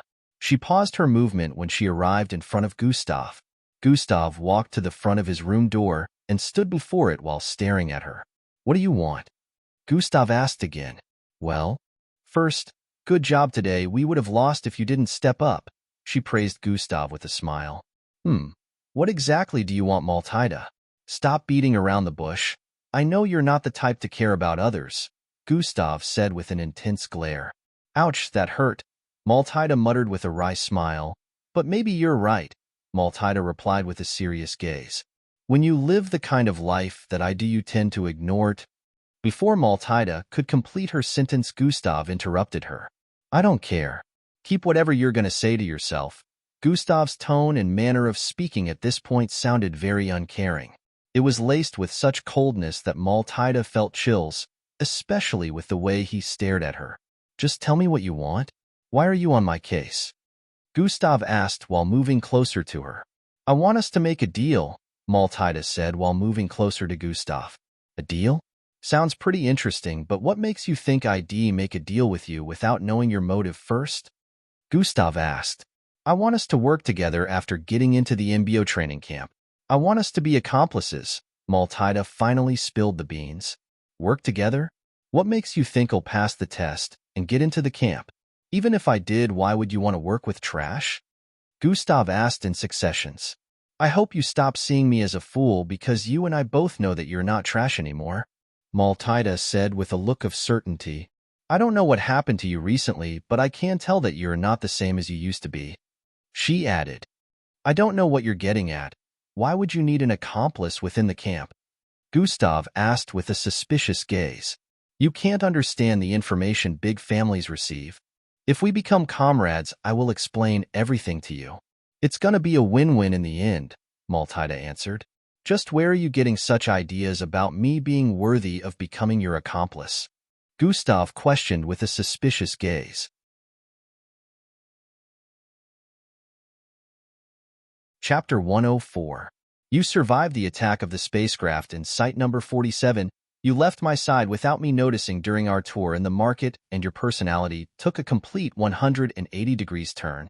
Gustav, it's all right if you want to hide the fact you're now different, but please stop treating me like a fool. I've already told you what I want. If we work together, we could really gain a lot of advantages from being each other's companion. Consider my request. Maltida's explanation left Gustav with a contemplative expression. Now that she had revealed her intentions, Gustav's suspicion towards her had reduced. If she didn't come clean, Gustav would never give her any chances. So you want us to make use of one another? You scratch my back and I scratch yours. Mutual gains, is that it? Gustav said. Matilda nodded slightly. That's why I want to make a deal with you, so you can see just how sincere I am about this, Maltida explained. Let's go talk somewhere. Gustav turned around and headed for a secluded place within the hotel with Maltida. An hour later, Gustav was in his room seating on his bed. Only two of his roommates were in at this moment, so the room was quiet. A lot has happened today, but I still got a lot of rewards from them. Gustav reminisced about today's event. The other time, when he decided not to represent Echelon Academy, he unknowingly completed a hidden quest. Hidden quest completed. Disagree to the request of your principal. Rewards, plus 10,000 EXP, plus 5 extra attributes points. At first, when Gustav saw it, he nearly laughed out loud, wondering why the system would give him such a quest. But just as he was leaving the gathering of the principal and the other teachers, he received another quest. New quest has been issued. Showcase your knowledge in the school event. Gustav sighed internally when he saw this quest. Isn't the system contradicting itself now? This was the thought that came to Gustav's mind when he first saw the quest. After the exchange of knowledge, he got another system notification that the quest had been completed. Gustav had been wanting to check out the rewards since, but he didn't get the chance until now. Quest completed. Showcase your knowledge in the school event. Rewards, plus 10,000 EXP, plus 1 all stats. All skills and abilities level up. Genetic transformation bloodline level up. He nodded in satisfaction after seeing this and called for the system interface to open up. Host attributes, skills and abilities, bloodlines, quests, shop. He immediately opened host attributes after the interface appeared in his line of sight. Host attributes, name, Gustav level, 8 class, EXP, 102 500/150 000 HP, 1250/1250 energy, 9892800/1000 attributes, strength, 41 perception, 41 mental fortitude, 41 agility, 41 speed, 58 bravery, 41 intelligence, 41 charm, 41 defense, 41 attributes points, 40. Gustav noted the increase in his stats and EXP. He decided to add some points to the attributes except for speed. Add 2 points to strength. Plus 2 points has been added to strength. Add 2 points to perception. Plus 2 points has been added to perception. Add 2 points to mental fortitude. Plus 2 points has been added to mental fortitude. Add 2 points to agility. Plus 2 points has been added to agility. Add 2 points to bravery. Plus 2 points has been added to bravery. Add 2 points to intelligence. Plus 2 points has been added to intelligence. Add 2 points to charm. Plus 2 points has been added to charm. Add 2 points to defense. Plus 2 points has been added to defense. Gustav was still getting his daily tasks done even inside the hotel. There were workout facilities within the hotel which made it easy for him to complete his daily task. After Gustav finished distributing the points, he closed host attributes and opened bloodlines. He wanted to check on his bloodline upgrade. Bloodlines, genetic transformation bloodline A grade. See abilities tied to bloodline: frowny face, shapeshifting, joint movement, size manipulation, beast transformation bloodline A grade. D abilities tied to bloodline: frowny face, partial mutated bull transformation, bloodwolf transformation, Savarinia's Serpent Transformation, Atomic Manipulation Bloodline Grade. D. Abilities tied to Bloodline Frowny Face Disintegration of Atomic Structures, Gravitational Energy Container Grade. B. Abilities tied to Bloodline A. Energy Installment, A. Energy. Discharge, Gravitational Imbalance, Gravitational Field Charge. Gustav scrutinized the Bloodline panel with a smile. 1B Grade Bloodline, 1C Grade Bloodline, and 2D Grade Bloodline. Gustav felt satisfied with his rate of improvement. Even though he hadn't stolen as many bloodlines as he would have wanted to, he was still okay with this amount, and he knew laying low now would be the best line of action, so he had decided to put off trying to steal bloodlines from his classmates for now. He was also satisfied with the bloodline he got from combining those two bloodlines, even though he wasn't able to control it fully. The power was truly as dangerous as the system told him. After using energy installment for the first time 2 weeks ago, he ended up absorbing the electrical energy of 7 blocks around him. The streets were out of electricity for the next 2 days due to that. When he was experimenting with it, he noticed that the energy wasn't absorbed into his body. Instead, it was absorbed into a gravitational force that surrounded him. The gravity would collapse the space around him and store the energy there.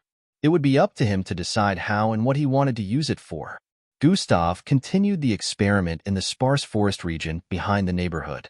He decided to try out one of the abilities, and he chose Energy Discharge. When he activated it, a system notification popped up in his line of sight.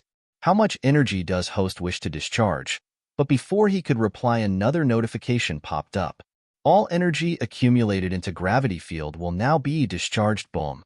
A vast wave of reddish energy laced with electric snakes blasted out of Gustav's body.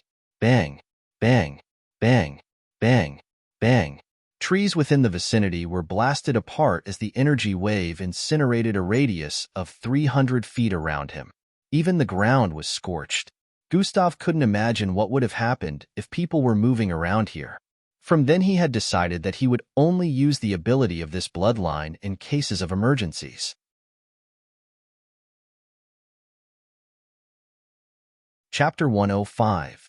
Although Gustav had said he wasn't going to make use of the bloodline except in cases of emergencies, there were still times that the bloodline would activate by itself. An example was when he almost absorbed the border during their travels.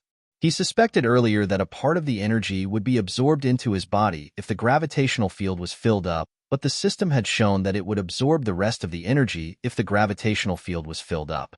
Gustav would go to the forest area every day to try and train his control of this bloodline, but even with that he still couldn't grasp control of it properly.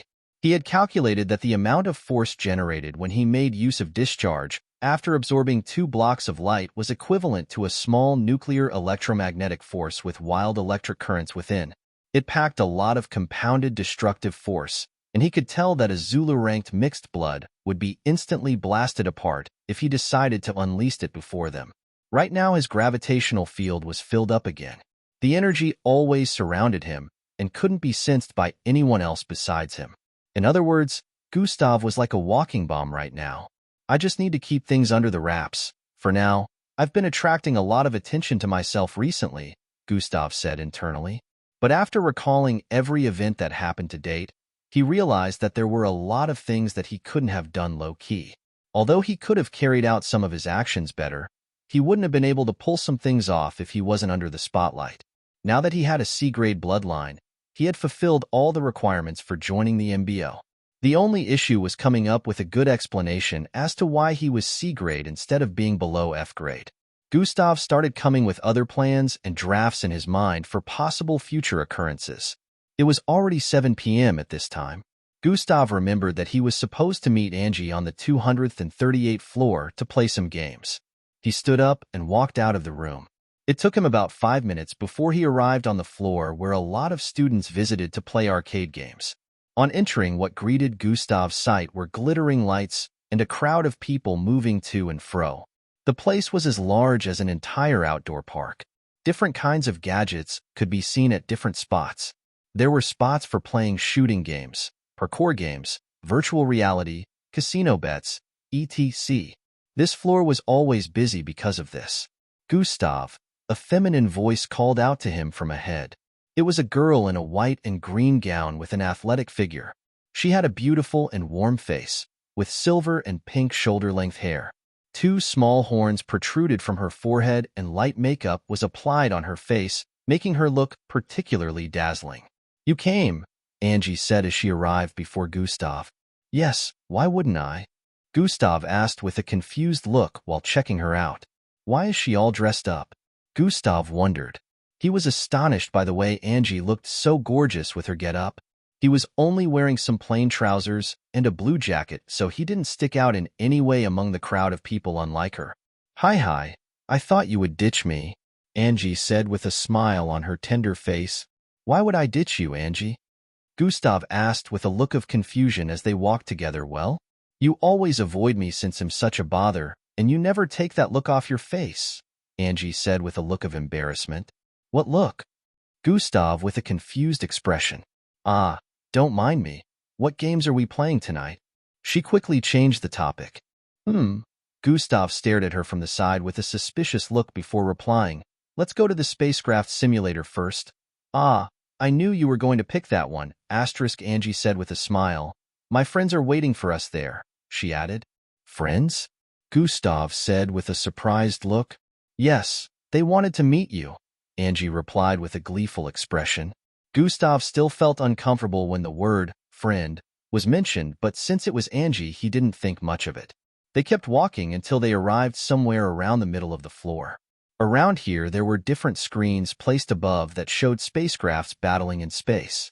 There were several battle rings where people with a helmet over their heads sat onto a chair. They weren't moving, but their brains were working at the moment. This part of the arcade was where VR games were played. Ariana, Elle, Angie called out to two girls who were currently occupying one circle. Angie, both girls called out at the same time and walked to meet up with Angie ahead. Ariana was brunette with cherry-red lips, while Elle has green short hair and matured-looking face. Both of them were good-looking. "Is Lim still at it with that guy?" Angie asked when she arrived in front of them. "Yes, he's proving a bit difficult to defeat." The girls turn around to look at the circle behind and the screen above. The two other people within the circle currently seated on a pilot-like chair with helmets on their heads. One was a female while the other was a male. They were currently inside the game going against each other with their spacecraft. On the screen above, two large war spacecrafts wheezed across space, shooting laser beams at one another intensely. It was hard for one to hit the other due to the way they moved fluidly. One was pinkish and red while the other was full black. The former was being piloted by their friend while the latter was being piloted by the guy.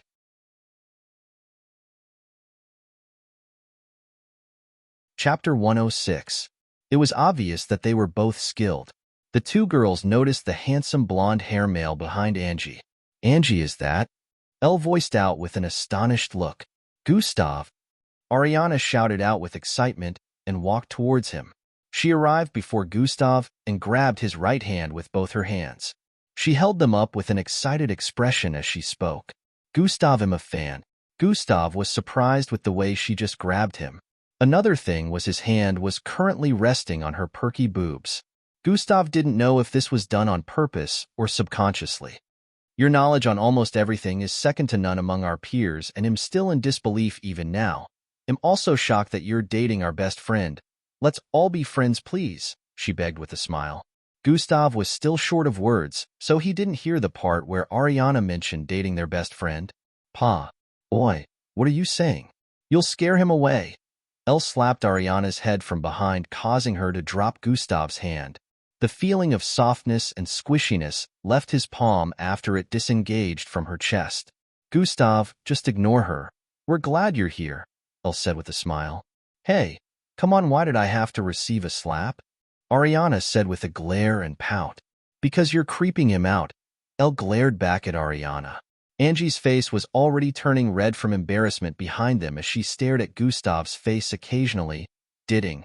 Her mind wandered to another realm as the redness on her face intensified. It was almost like smoke was going to start erupting from her head soon. "What a fun bunch. They don't seem bad," Gustav said internally while scrutinizing bickering girls. "He doesn't look creeped out to me," Ariana said in her defense. "Well?" Elle was about to answer when she was interrupted by Gustav's statement. "It's ending," Gustav said while staring at the screen. "Ending?" Both girls voiced out as they followed Gustav's line of sight. They stared at the screen also and noticed that the battle was still going on. She has won, Gustav said with a certain look. The girls stared at the screen with a look of confusion. They couldn't see any signs that their friend was winning, but in the next few seconds, their eyes widened. Two wormholes suddenly appeared out of nowhere while the pinkish spacecraft was being chased by the black. Due to the fact that the wormhole was still gathering power when it just appeared, its pull wasn't powerful enough to hold the pinkish spacecraft in place. This allowed the pinkish spacecraft to speed out of its AoE, but the same couldn't be said for the black spacecraft behind. The black spacecraft was being pulled left and right by the gravitational force of both wormholes, preventing it from moving for a while.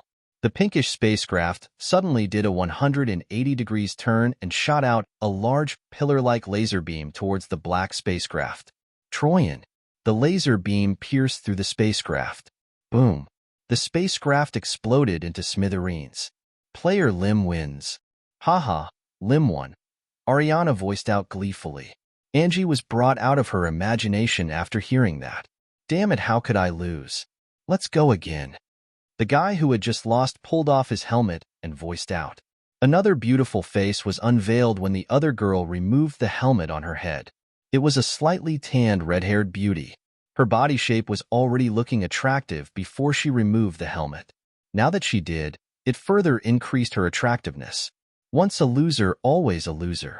You've lost the chance to have me. Get lost. The girl said with a fierce glare. But I... The boy wanted to retort, but her fierce gaze made him flinch back in fear. She kept staring at him in that manner till he turned around and left. Wow, Lim is at it again, Ariana said with a burst of light laughter. Lim turned around to stare at Ariana, Elle, and Angie. He was bound to lose, and there's no way I'd go out with a loser anyway, Lim said. Oh, is that? She noticed Gustav behind. The girls noticed that she was staring at Gustav and smiled. Yes, he's Gustav, Ariana said with a delighted look. Lim stood up from her seat and walked towards them. Lim reacted with a look of astonishment and turned to stare at Angie. He's cute.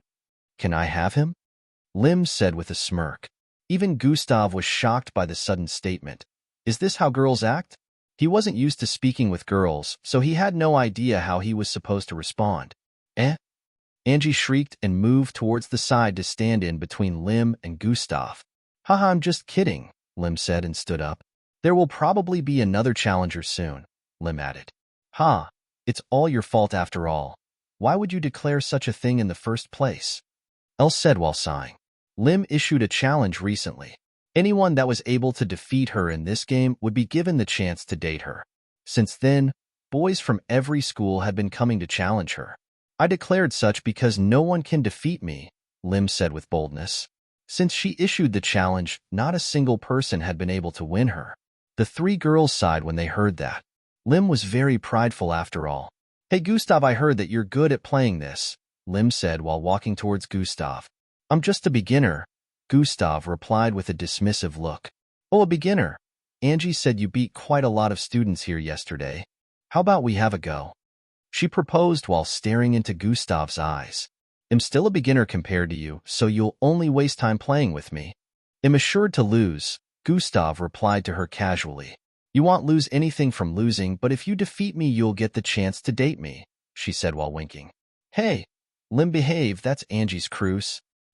Ariana didn't get the chance to complete her words before Elle covered her mouth. All right, let's play. I might need some tips from a pro player after all, Gustav said with a smile. Angie had a worried look on her face after hearing that. Don't worry, he'll lose, Lim said while staring at Angie. Angie pouted her lips in displeasure. Gustav better lose, she said internally. Gustav only smiled and walked towards the chair. He grabbed the helmet and took his seat. Shall we? Gustav said like a gentleman. Yes, we shall. Haha. Prepare to lose, but don't worry, you'll take it easy on you. Lim sounded like a sweet villainess with her statement.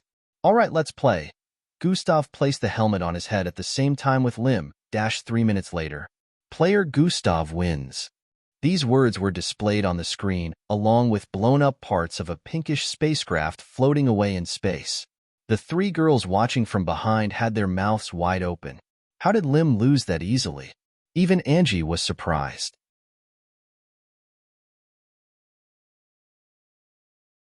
Chapter 107. Lim's expression of disbelief became visible after she removed her helmet. Gustav pulled off his helmet too.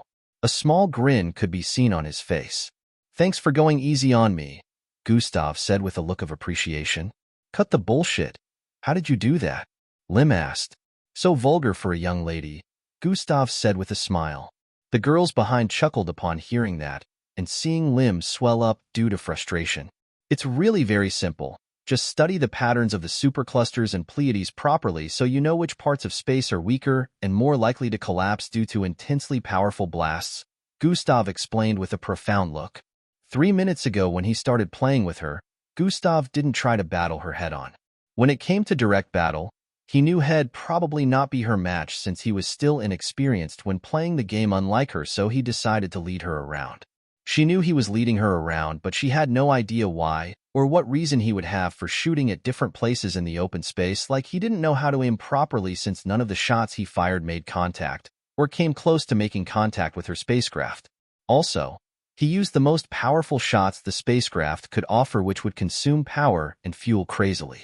Although she was experienced in playing the game, she didn't really have knowledge about space, but Gustav was very knowledgeable when it came to a lot of things, and space was included. The cannons of spacecraft in this age had been built to be very powerful that it was possible for consecutive blasts to destroy an entire star. There was another thing that those consecutive blasts could do, which was to cause space to collapse against itself and create a black hole. Gustav studied the patterns of space and knew exactly where to fire to easily cause space around a particular part to collapse. Spacecrafts of this age could escape wormholes and black holes, but when they appeared in multiples, they wouldn't be able to escape in one piece, or they might not be able to escape at all. Generally, black holes were more powerful than wormholes, so when 50 black holes appeared around Lim's spacecraft, she didn't know how to proceed.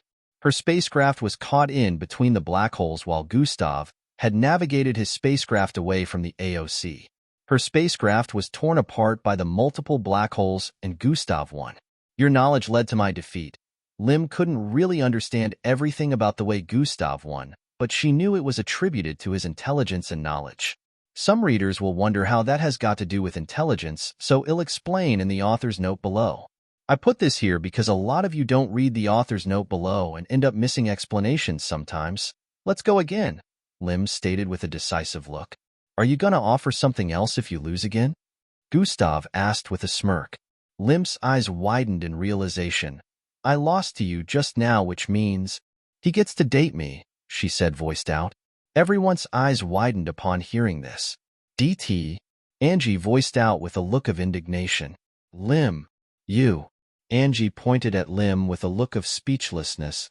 "Haha, calm down, I don't have plans of dating you, or anyone else for that matter. They'll just ask for something else instead," Gustav said to clear up the weird atmosphere.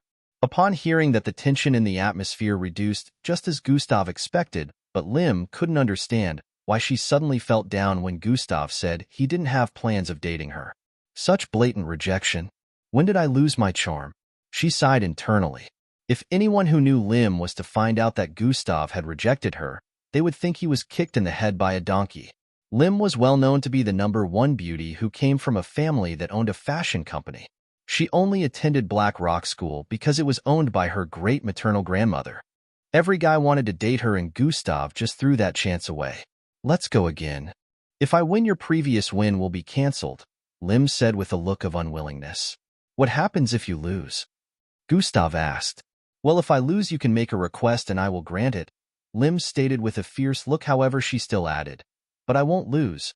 "All right, then let's have another round," Gustav chuckled softly after replying. 3 minutes later, player Gustav wins. This was displayed on the large screen above. Lim grounded her teeth in frustration after removing the helmet. "Let's go again," she voiced out. 2 minutes later, player Gustav wins. Once again, Gustav won and Lim demanded a rematch. This went on till after they had rematched more than 10 times. The girls noticed that whenever Gustav defeated her, he would spend a shorter time to defeat her the next time they had a rematch. The next time would always be shorter than the last, and he defeated her within 30 seconds in their last rematch. They had lost count of how many times they opened their mouths in disbelief. Lim, who couldn't be defeated by any of their peers, was getting trashed by Gustav quite easily. After losing once again, Lim finally lost any hope of defeating Gustav. She noticed that with every round, Gustav would get better and better. It was as if he was using their battles to improve even further. Her thought was correct. Gustav was using their battles to improve himself on aerial warfare. Although the kind of spacecrafts they were using to battle in the VR was a smaller version of an original spacecraft and only needed a single person to pilot it, there were still a lot of similarities between both. Learning how to pilot a spacecraft within this VR was very possible, most especially because of the fact that it fully immersed the players into the game like they were in an original spacecraft. Lim, do you want to go again? Gustav asked after removing his helmet. Lim stared at him for a few seconds before turning to look in another direction. What's the point? You've broken my confidence. She sighed with a look of defeat.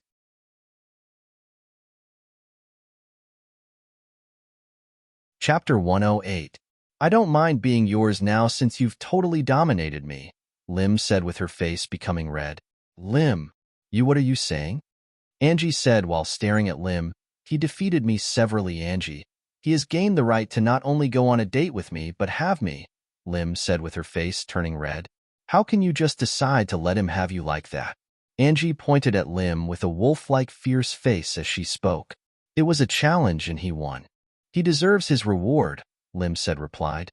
No, he definitely doesn't want a reward, Angie said with an unwilling look. Ariana and Elle watched from the side with a look of confusion, wondering how things suddenly became heated.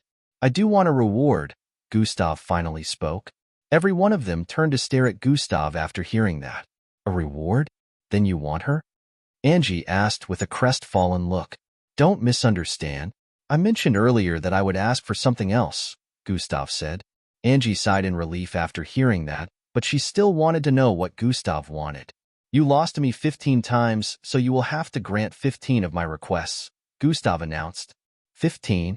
The girls were surprised, but what they heard next surprised them even more. I accept, Lim stated. She accepted just like that? They expected her to still show unwillingness or make sure Gustav reduced the number of requests, but to their surprise, she accepted just like that. But don't go overboard with your requests, Lim added. Gustav stared at her for a brief while before replying. Overboard, eh? I guess we shall see. By the way, what would you like to request for? She asked. Nothing comes to mind for now. I'll ask when I think of something, Gustav replied. With this, the tension in the atmosphere disappeared completely. Angie was still staring at Lim with a suspicious expression, while Lim was staring at Gustav with a contemplative expression. How are you so good? Lim finally decided to ask Gustav what was on her mind. It wasn't till around 10 in the night before everyone returned to their rooms. The evening had been very interesting and Gustav played a few more games with the rest of the girls. He got to know them better through this. Angie kept dragging him from place to place, and he noticed that she wouldn't let him complete a conversation with Lim before interrupting. Nevertheless, he was able to figure out the background of the girls. Elle, who was the most mature girl in terms of thought and looks, was the daughter of a famous international movie director. Ariana, the playful one, was from a well-off family of martial artists. Lim, as mentioned earlier, was from a very prestigious family, and she happened to be the fiercest out of the three. Angie was the only one whose family background didn't really fit into this group, yet the four of them were best of friends. They never cared about family background. They always cared for and protected one another. Gustav now understood why Angie wasn't tainted like he was. He now understood why she was able to remain innocent and caring. It was all attributed to her group of friends who always watched her back. It would be impossible for anyone to bully her and go scot-free since she had friends that she could count on. He wondered if he would have also remained caring if he had friends that would stand up for him and have his back as they had hers. On one hand, he was a little conflicted, while on the other he was glad that he became like this because he felt Angie was just too naive. There was no way such friends would be there to protect her every time. Gustav worried that if she remained this way and ended up getting broken by the world, she might end up being worse than he is right now. He felt she'd probably turn completely dark and heartless because anyone who was extremely good, nice, and caring had the potential to be extremely evil, vicious, and inhumane. Although it bothered him, Gustav felt this was unlikely to happen if Angie decided to live a casual life. Gustav decided not to sweat it and went to sleep after arriving in his room. The next morning, everyone had woken up at the appropriate time and done all their necessary morning routines. Today was the third day of the exchange event. The students were taken to Atrahia City High School again for the duel. When they arrived there, as expected, they were taken to the third training ground in the school. The training ground was like a stadium with spectator seats, and the battleground was in the middle. The difference between the training ground and a stadium was, it was at least 7 times bigger. It was constructed this big so residual attacks from mixed bloods won't make contact with the audience by mistake. The students participating were called out to the battleground a few minutes after everyone arrived. The duel would be in teams. A team consisting of 7 students representing each school. There were some rectangular glowing outlines on the battleground. The rectangular glowing outlines on the battleground were spaced several hundred feet away from one another, and there were up to 6 of them.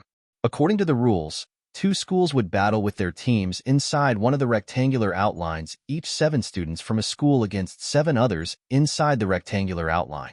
A person would be disqualified if they were thrown out of the rectangle. The students were laced in tight bodysuits of different colors. The 7 students of Echelon Academy were laced in red bodysuits which depicted which team they belonged to. Every school participant had theirs. The principal started announcing the schools that would be going against one another. Every school would be dueling with another at the same time. That was the reason for having several rectangular rings, so every school would have their match at the same time. Atrahia City High School versus Cheryl High School. Both their participants should head to Ring C. Your duel will be taking place there, Principal Dirk announced. Black Rock Schools versus Rose High. Head for Ring D. Principal Dirk kept announcing. Echelon Academy versus Redemption High.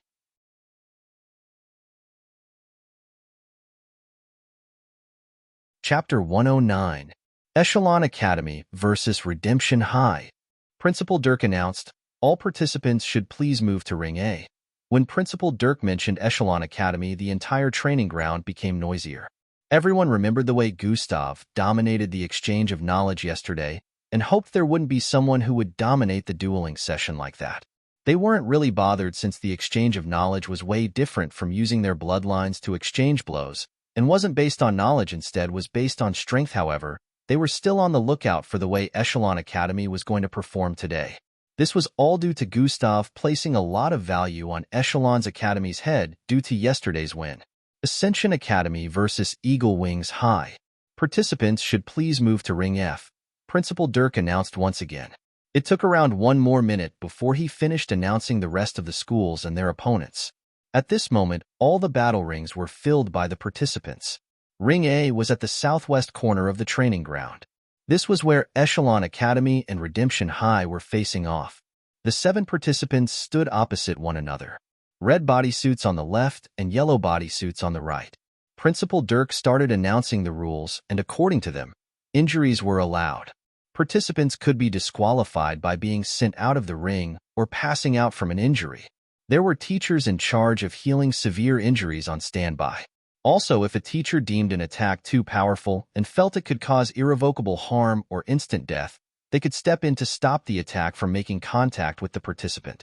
If they did that, the participant who the attack was meant for would be disqualified, but they would only step in if they were certain that the participant couldn't block or survive the attack. Of course, attacking a participant in a bid to kill or cause more injuries after the said participant had passed out would bring about disqualification. All participants had gotten to the Zulu rank, so no one could really predict how the duel would turn out since no mixed blood was lower than that in rank. After announcing the rules completely, the principal left the moderation of the battle to the defense teachers in the school. The participants had taken a battle stance after using the battle formation they were trained with to position themselves properly for effective battling. Once the go-ahead was given for the battle to start, the participants dashed out with vigor towards their opponents. Bam! Bam! Bam! Bam! Bam! Bam! Sounds of collisions rang out in the air as the participants clashed with one another. Different kinds of attacks were sent out, making the entire training ground chaotic. Cheers! Cheers! Cheers! Cheers! Dash, go Tom, defeat that urchin. Dash, Goddess Asiri. Dash, yes, Urarika, give him the whip.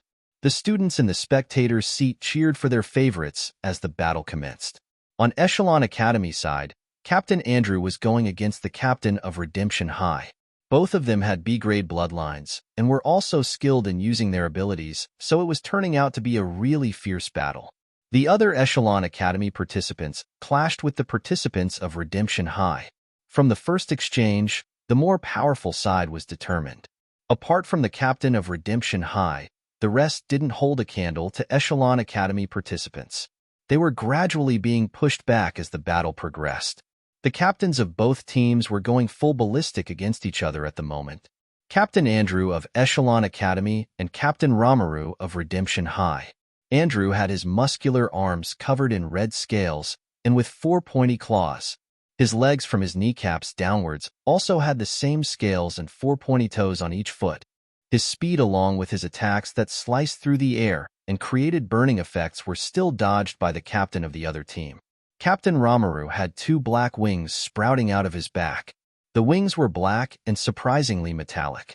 At the start of the battle, 2 long feather-like swords protruded out of his black wings which he grabbed onto and pulled out. These black feathered-like swords were about 4 feet in length each. He had been using them to fight against Andrew since the start of the battle. His flight speed was very fast, allowing him to dodge most of Andrew's attack. However, he also couldn't touch Andrew because the scales covering Andrew's legs also blessed him with good speed. Although Ramaru's speed wasn't as flexible as Andrew's due to Andrew having flight ability, he was still able to keep up pretty fine. They were both well skilled after all. Bam, bam, bam, bam. Both of them clashed repeatedly, causing sounds of metallic collision. Andrew leaped up and spun diagonally with his claws extending forward towards Ramaru's chest. Zwee-yi! His sharp claws sliced and burned through the air crazily and fierce. Clang, clang, clang, clang. Ramaru placed the feather-like swords in front of himself, blocking the multiple spinning swings in mid-air. Due to Andrew's claws slamming onto the feathered-like sword repeatedly, the stacked-up force caused Ramaru to be catapulted backward by a few feet. A red glow spread from the point of contact to other parts of the feathered-like sword. The sword broke into 2 while Ramaru was still being catapulted backward. "Tsh, not again," he said internally as another 2 swords started protruding out of his wings behind. Andrew landed back on his feet after his initial attack and dashed forward at full speed. Swoosh! He arrived before the catapulting Ramaru in an instant and swung his claws towards Ramaru's chest. Ramaru had to stop the process of creating another sword and quickly used his wings to cover himself. Slash! Slash! Clang! Clang! The wings perfectly shielded Ramaru from the multiple slashes Andrew sent out, causing sparks to fly across the place. His wings became red hot, but in a few seconds, they reverted to normal.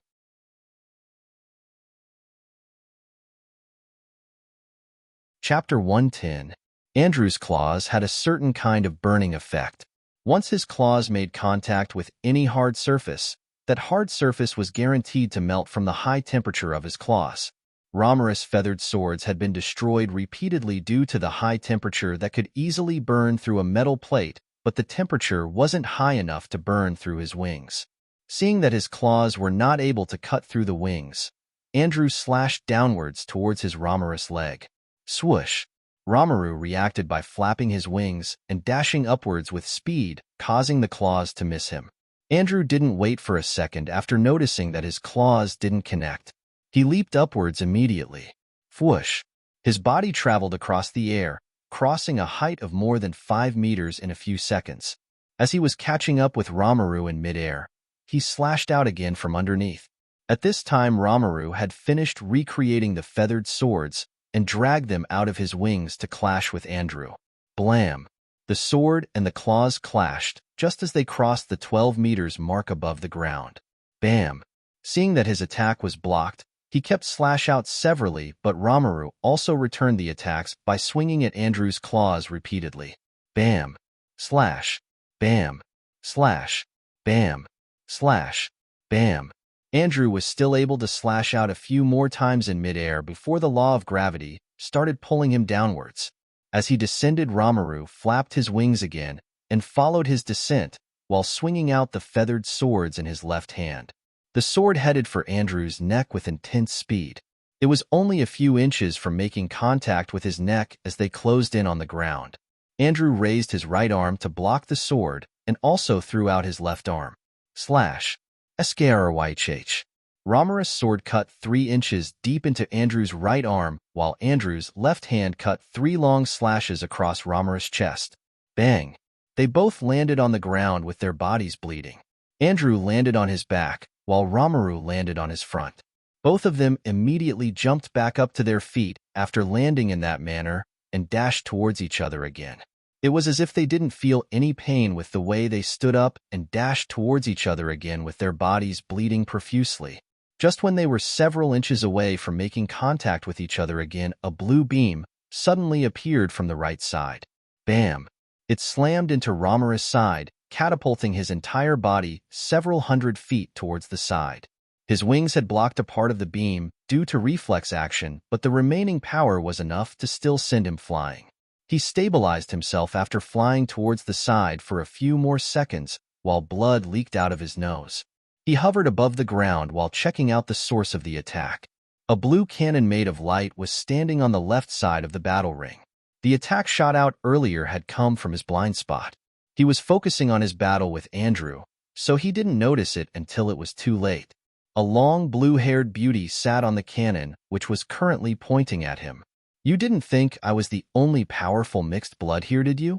Andrew said with a strong voice. "Even your impenetrable wings will not be able to stop her cannons from ripping you apart," Andrew said before dashing towards Ромару again. Ромару figured that one of his teammates had already been disqualified, which was the reason for his current predicament. Toy. Another beam shot out as he dashed forward also. Swoosh. He was able to easily dodge the beams now that he knew about them. Swoosh. Toy. Swoosh. Toy. He dodged the cannons several times as he flew across the air before arriving in front of Andrew. Another battle commenced, but Ромару was not able to fight effectively like before. He would have to dodge the deadly beams, which for some reason couldn't hurt Andrew even when it made contact with his body. This made Ромару go from attack to defense. Bang, bang, bang, bang, bang. After trading blows repeatedly, one of Andrew's attacks finally connected with Romarus' body, blowing him back, but before Ромару could stabilize himself, the blue beam slammed into him again while he was still in midair. Bang! He was once again catapulted towards the left while spitting out blood.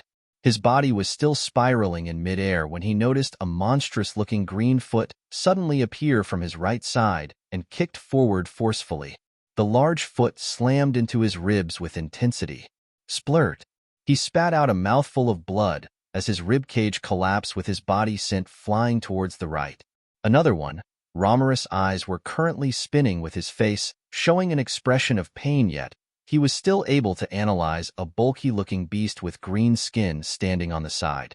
"Another one of my teammates has lost?" Ромару said internally as he flapped his wings, causing his body to suddenly ascend with speed. Swoosh! Boom! A loud explosion rocked the air around him when he reached the height of 20 meters, and the strong blast it created sent him tumbling down. Bang! Even when his body slammed to the ground, he still didn't know what hit him. Ромару was also unaware that at this moment all his teammates had been kicked out of the ring, and he was the only one left. Right now it was 7 against 1. Ромару was only able to hold on for a few seconds more before he was also sent crashing out of the ring with a battered body full of diverse injuries. All teammates of Redemption High have been evicted from the ring. Echelon Academy wins. A loud voice that announced the defeat of Redemption High and the win of Echelon Academy reverberated across the training ground. Cheers! Cheers! Cheers! The students erupted in cheers. Echelon Academy was the first to defeat their opponents, but after a few minutes, other schools were also starting to finish up. Atrahia City High wins. Salvation Academy wins.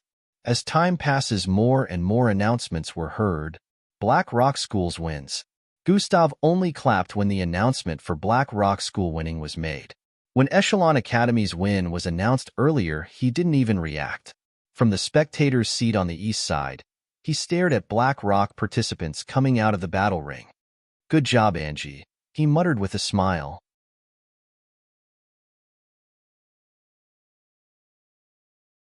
Chapter 111. "Good job, Angie," he said with a slight smile.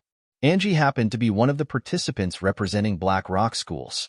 Not only did she participate, she was also one of the participants that supported the most during this duel. Her speed outstripped that of every other participant, and her combat power was not lacking either. Although it still fell far short of Gustav's prowess, it was nothing to scoff at, especially in this battle where everyone was slower than she was. Gustav also noticed that her speed had increased since the last time they raced.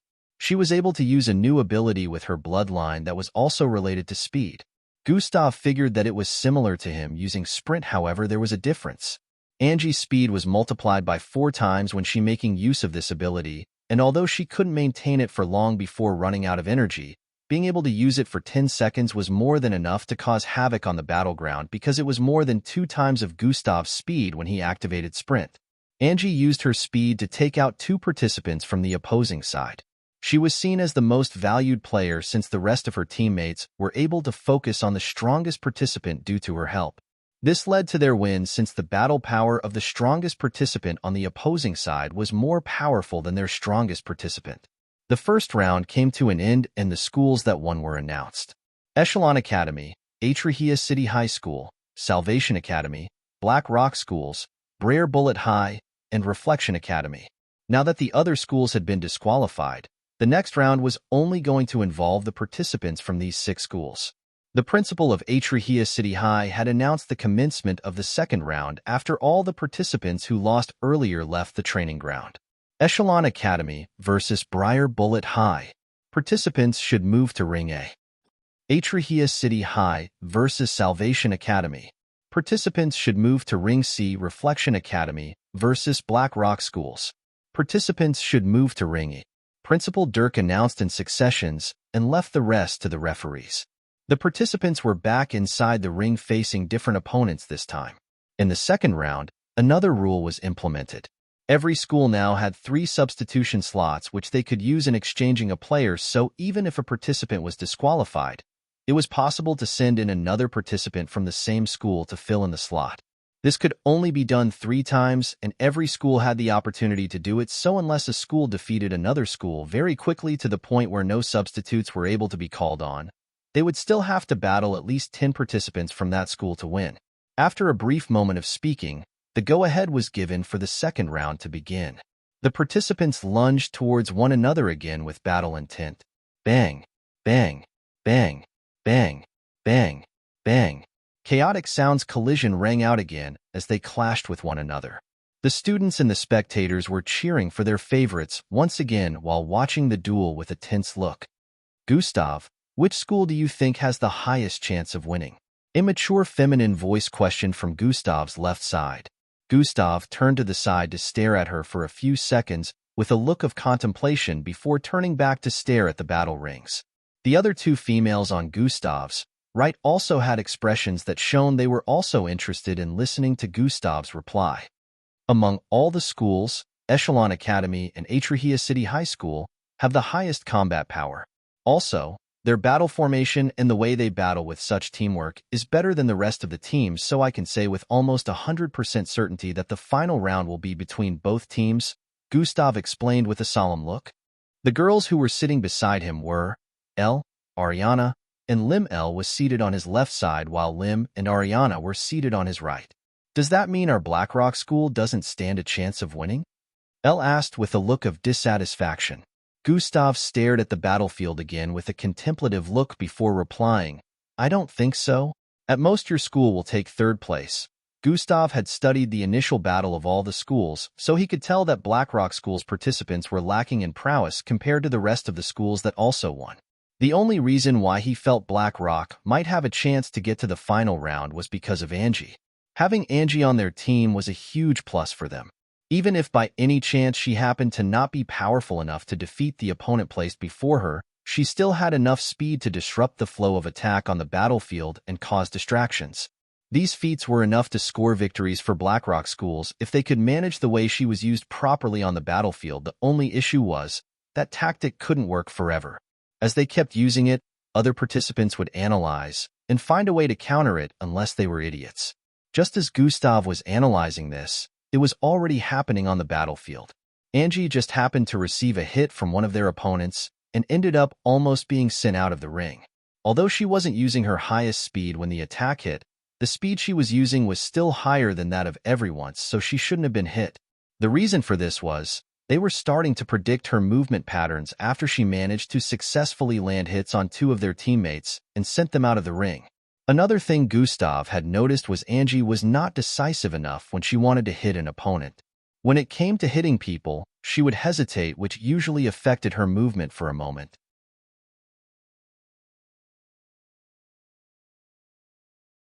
Chapter 112.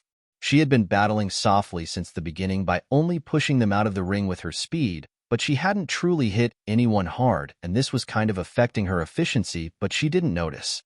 Reflection Academy had stronger participants, but now that two of their teammates had been thrown out of the battle ring, it was only a matter of time before they lost. On Echelon Academy side, they were doing pretty well too.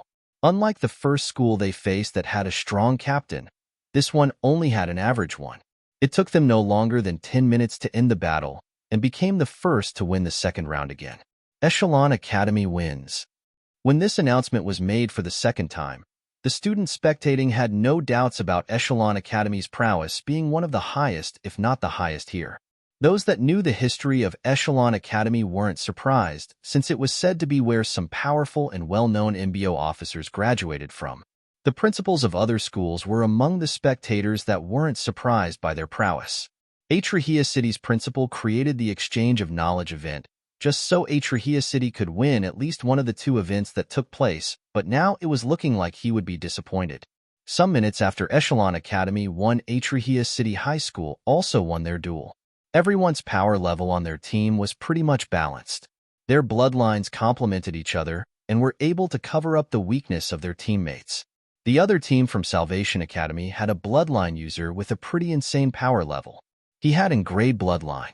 He could transform into a mutated bear that had the ability to restructure the distribution of force. A lot of the participants from Atrahia City High team couldn't harm him with their abilities at first. No matter how they hit, it just wouldn't be powerful enough to make him flinch. This was because he was controlling the energy of the force around him, hence making their attacks weaker before they could touch him. He could also amplify the force behind his attack. The captain of the team, Zim, studied him to discover his flaw when he noticed that they wouldn't be able to defeat him easily. What he figured out was the speed of the creature the opponent transformed into was lacking, so he devised a plan and worked in accordance to it with his teammates. They avoided him and focused on dealing with the other teammates first. After that was done, all of them attacked him at the same time. Of course, it would be impossible for him to reduce the force of every single attack coming from up to 7 people around him. Eventually, he was beaten up and thrown out of the ring. The last school to win was Blackrock School, and it took them quite some time, even after Angie had assisted in defeating the 2 weakest teammates from the opposing team earlier. Angie was still hailed as the most supportive teammate, and everyone had to admit that she was the reason the team was still able to hold on. Now that 3 more teams had been defeated, only 3 were left: Echelon Academy, Atrahia City High, and Blackrock Schools. The principal announced that there would be a few minutes break for the participants to rest before the commencement of the 3rd round. "Let's go see Angie." Lim grabbed Gustav's right arm while standing up, pulling him along with her. "All right," Gustav said while standing up. Elle and Ariana exchanged glances before also standing up and following behind the both of them. They walked towards where the participants were positioned, which was beneath the spectators' seats. They could already spot Angie in the distance, and she just happened to spot them too. She was clad in all black, same with the rest of the participants from Blackrock Schools. Angie started waving excitedly at them, but when she noticed Lim holding onto Gustav's hand as they approached, she pouted her lips and walked towards them. When she arrived in front of them, she immediately jumped into Gustav's embrace, causing his hand to be released from Lim's grip. Gasp! The crowd surrounding them were surprised at the sudden intimacy. Gustav and Angie are dating? This was the thought circulating in their minds at the moment after Angie did that. Even Gustav was surprised by the sudden hug. Although this wasn't the first time, He was still surprised since his life wasn't in any form of danger this time. Did I do well? She asked Gustav with a sweet smile after disengaging from him. H&M, you did well, Gustav replied with a smile too. The moment looked magical since Gustav wasn't the type to smile all the time, except he was up to something mischievous. This is all thanks to you, Angie stated. Me? Gustav asked with a look of confusion. H&M, Angie nodded in reply. Have you forgotten those nights? She asked. Gasp. Another loud gasp was heard from the crowd surrounding them. They spend nights together? Hearing that gave the crowd a lot to think of, especially those from Blackrock School who didn't know about Gustav being her neighbor. Angie happened to be popular among her peers in Blackrock School, so this came as a surprise to most of them who saw her as an angel that would never fall for any guy. The male students who were secretly admirers cursed themselves for not having the guts to approach her all this time. Oh, Gustav muttered with a smile. He remembered those nights he spent observing the neighborhood with her were mostly mixed-breed free due to his calculations, so instead of lazying around, he decided to give Angie speed tasks to help her improve the usage of her ability. Gustav hadn't thought anything of it, but Angie was really grateful and believed her current improvement was due to that. It's all you. You don't need to thank me, Gustav said with a dismissive look while Angie's smile broadened even more. Due to the eyes surrounding them, they decided to move their conversations somewhere else. They found a place within the training ground to speak. After an hour had gone by, the announcement was made for the continuation of the duel. Gustav advised Angie not to push herself too much. He didn't bother trying to tell her to be ruthless when attacking her opponents because he knew a person's nature wasn't so easily changed. Angie's nature just happened to be the soft kind.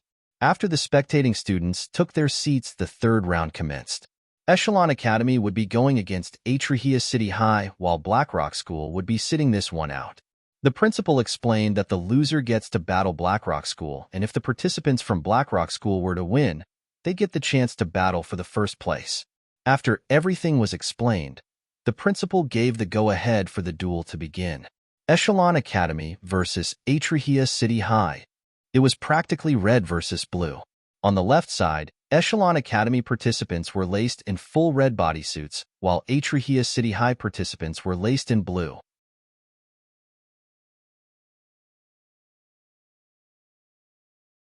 Chapter 113.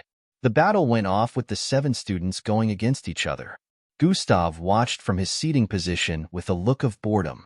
Unlike the rest who were intrigued about knowing which school was going to win, Gustav already had a school picked as the winner in his mind. Even though he watched with a bored look, he still analyzed the details of the battle as it played out. Blast! Blast! Blast! Blast!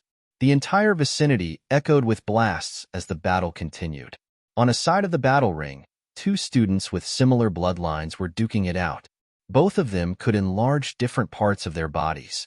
They would occasionally enlarge their arms before throwing a fist. When the huge enlarged fists made contact with one another, the sound was like 2 rocks smashing onto one another.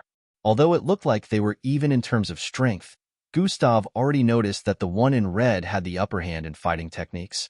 On another side, a girl who materialized a blue energy tank with several mega cannons kept firing a blue blast at a large rocky-looking 2-meter-tall creature. That creature was a mixed blood. The battles occurring at every part of the ring were fierce. At this time, the captain of Echelon Academy, Andrew, was going against 2 participants at a time. Surprisingly, he was able to hold them off on his own. One would wonder where the 7th participant of Echelon Academy was located, since they couldn't be found on the battlefield, but in the next minute, an explosion rang out. Boom!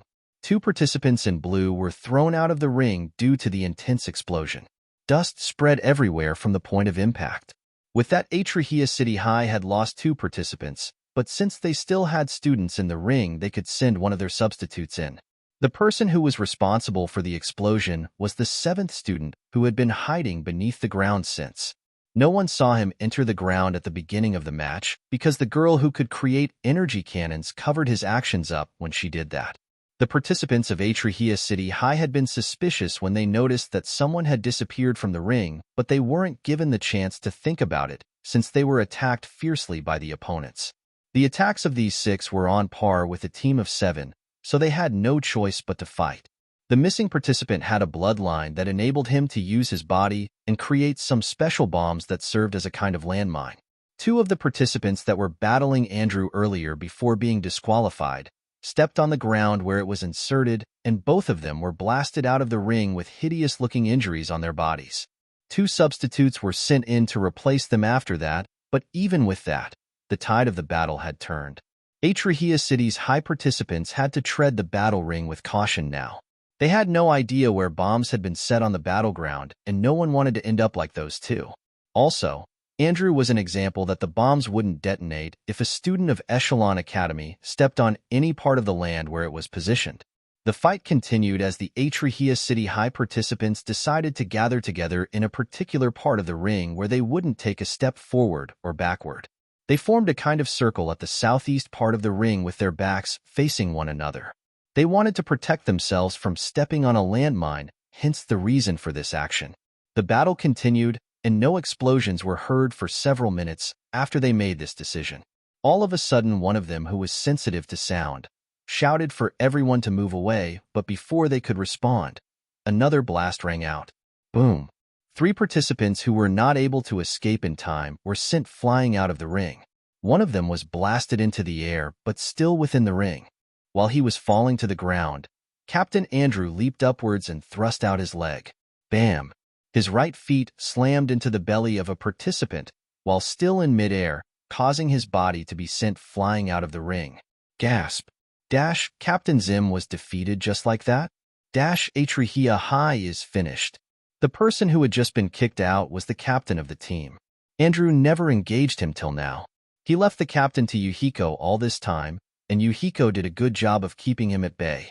What Atrahea City High participants didn't know from the start was, the bombs underneath the ground could move at will and change their positions if the person responsible for putting them there wanted that to happen. This was the major reason behind the disaster that had just happened. The captain of Atrahea City High glared at the ring furiously upon being sent out of it. He wanted to get back in, but the blue force that surrounded the ring held him back. He still had enough strength to fight because his bloodline protected him from getting injured by the blast, but there was nothing he could do at the moment. He had a look of frustration as he walked back to where the rest of substitutes and disqualified participants were seated. It didn't take up to 3 minutes before the last participants of Atrahea City High were thrown out. Echelon Academy had won the duel again. Everyone was surprised again because they expected Echelon Academy participants to really have a hard time. To their surprise, it wasn't all that too difficult for them. The principal of Atrahea City School sighed from his seating position. He had expected this to happen, but it was still humiliating nevertheless for a school from another city to defeat them in their own city. Now that Echelon Academy had won this round again, everyone knew that they had practically won. Echelon Academy hadn't been crowned winner because Atrahea City High and Blackrock School still had to battle. If Blackrock School won, they still had the chance to battle with Echelon Academy for the first place, but if they lost, they'd have to settle for the 3rd spot. Everyone knew Echelon Academy had practically won since Blackrock School were lower in terms of prowess. After the battle ended, some time was given for the participants to take a break. Chatter, chatter, chatter.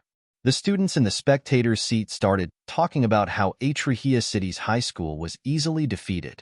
Yuhiko is a goddess. Andrew is the best. See the way he planned the tricking of the teammates. I wonder how they were trained to fight with such format and scheming. You're tuning in to the Warrior Lore YouTube channel. Don't forget to subscribe and join us on this journey to catch the most captivating stories.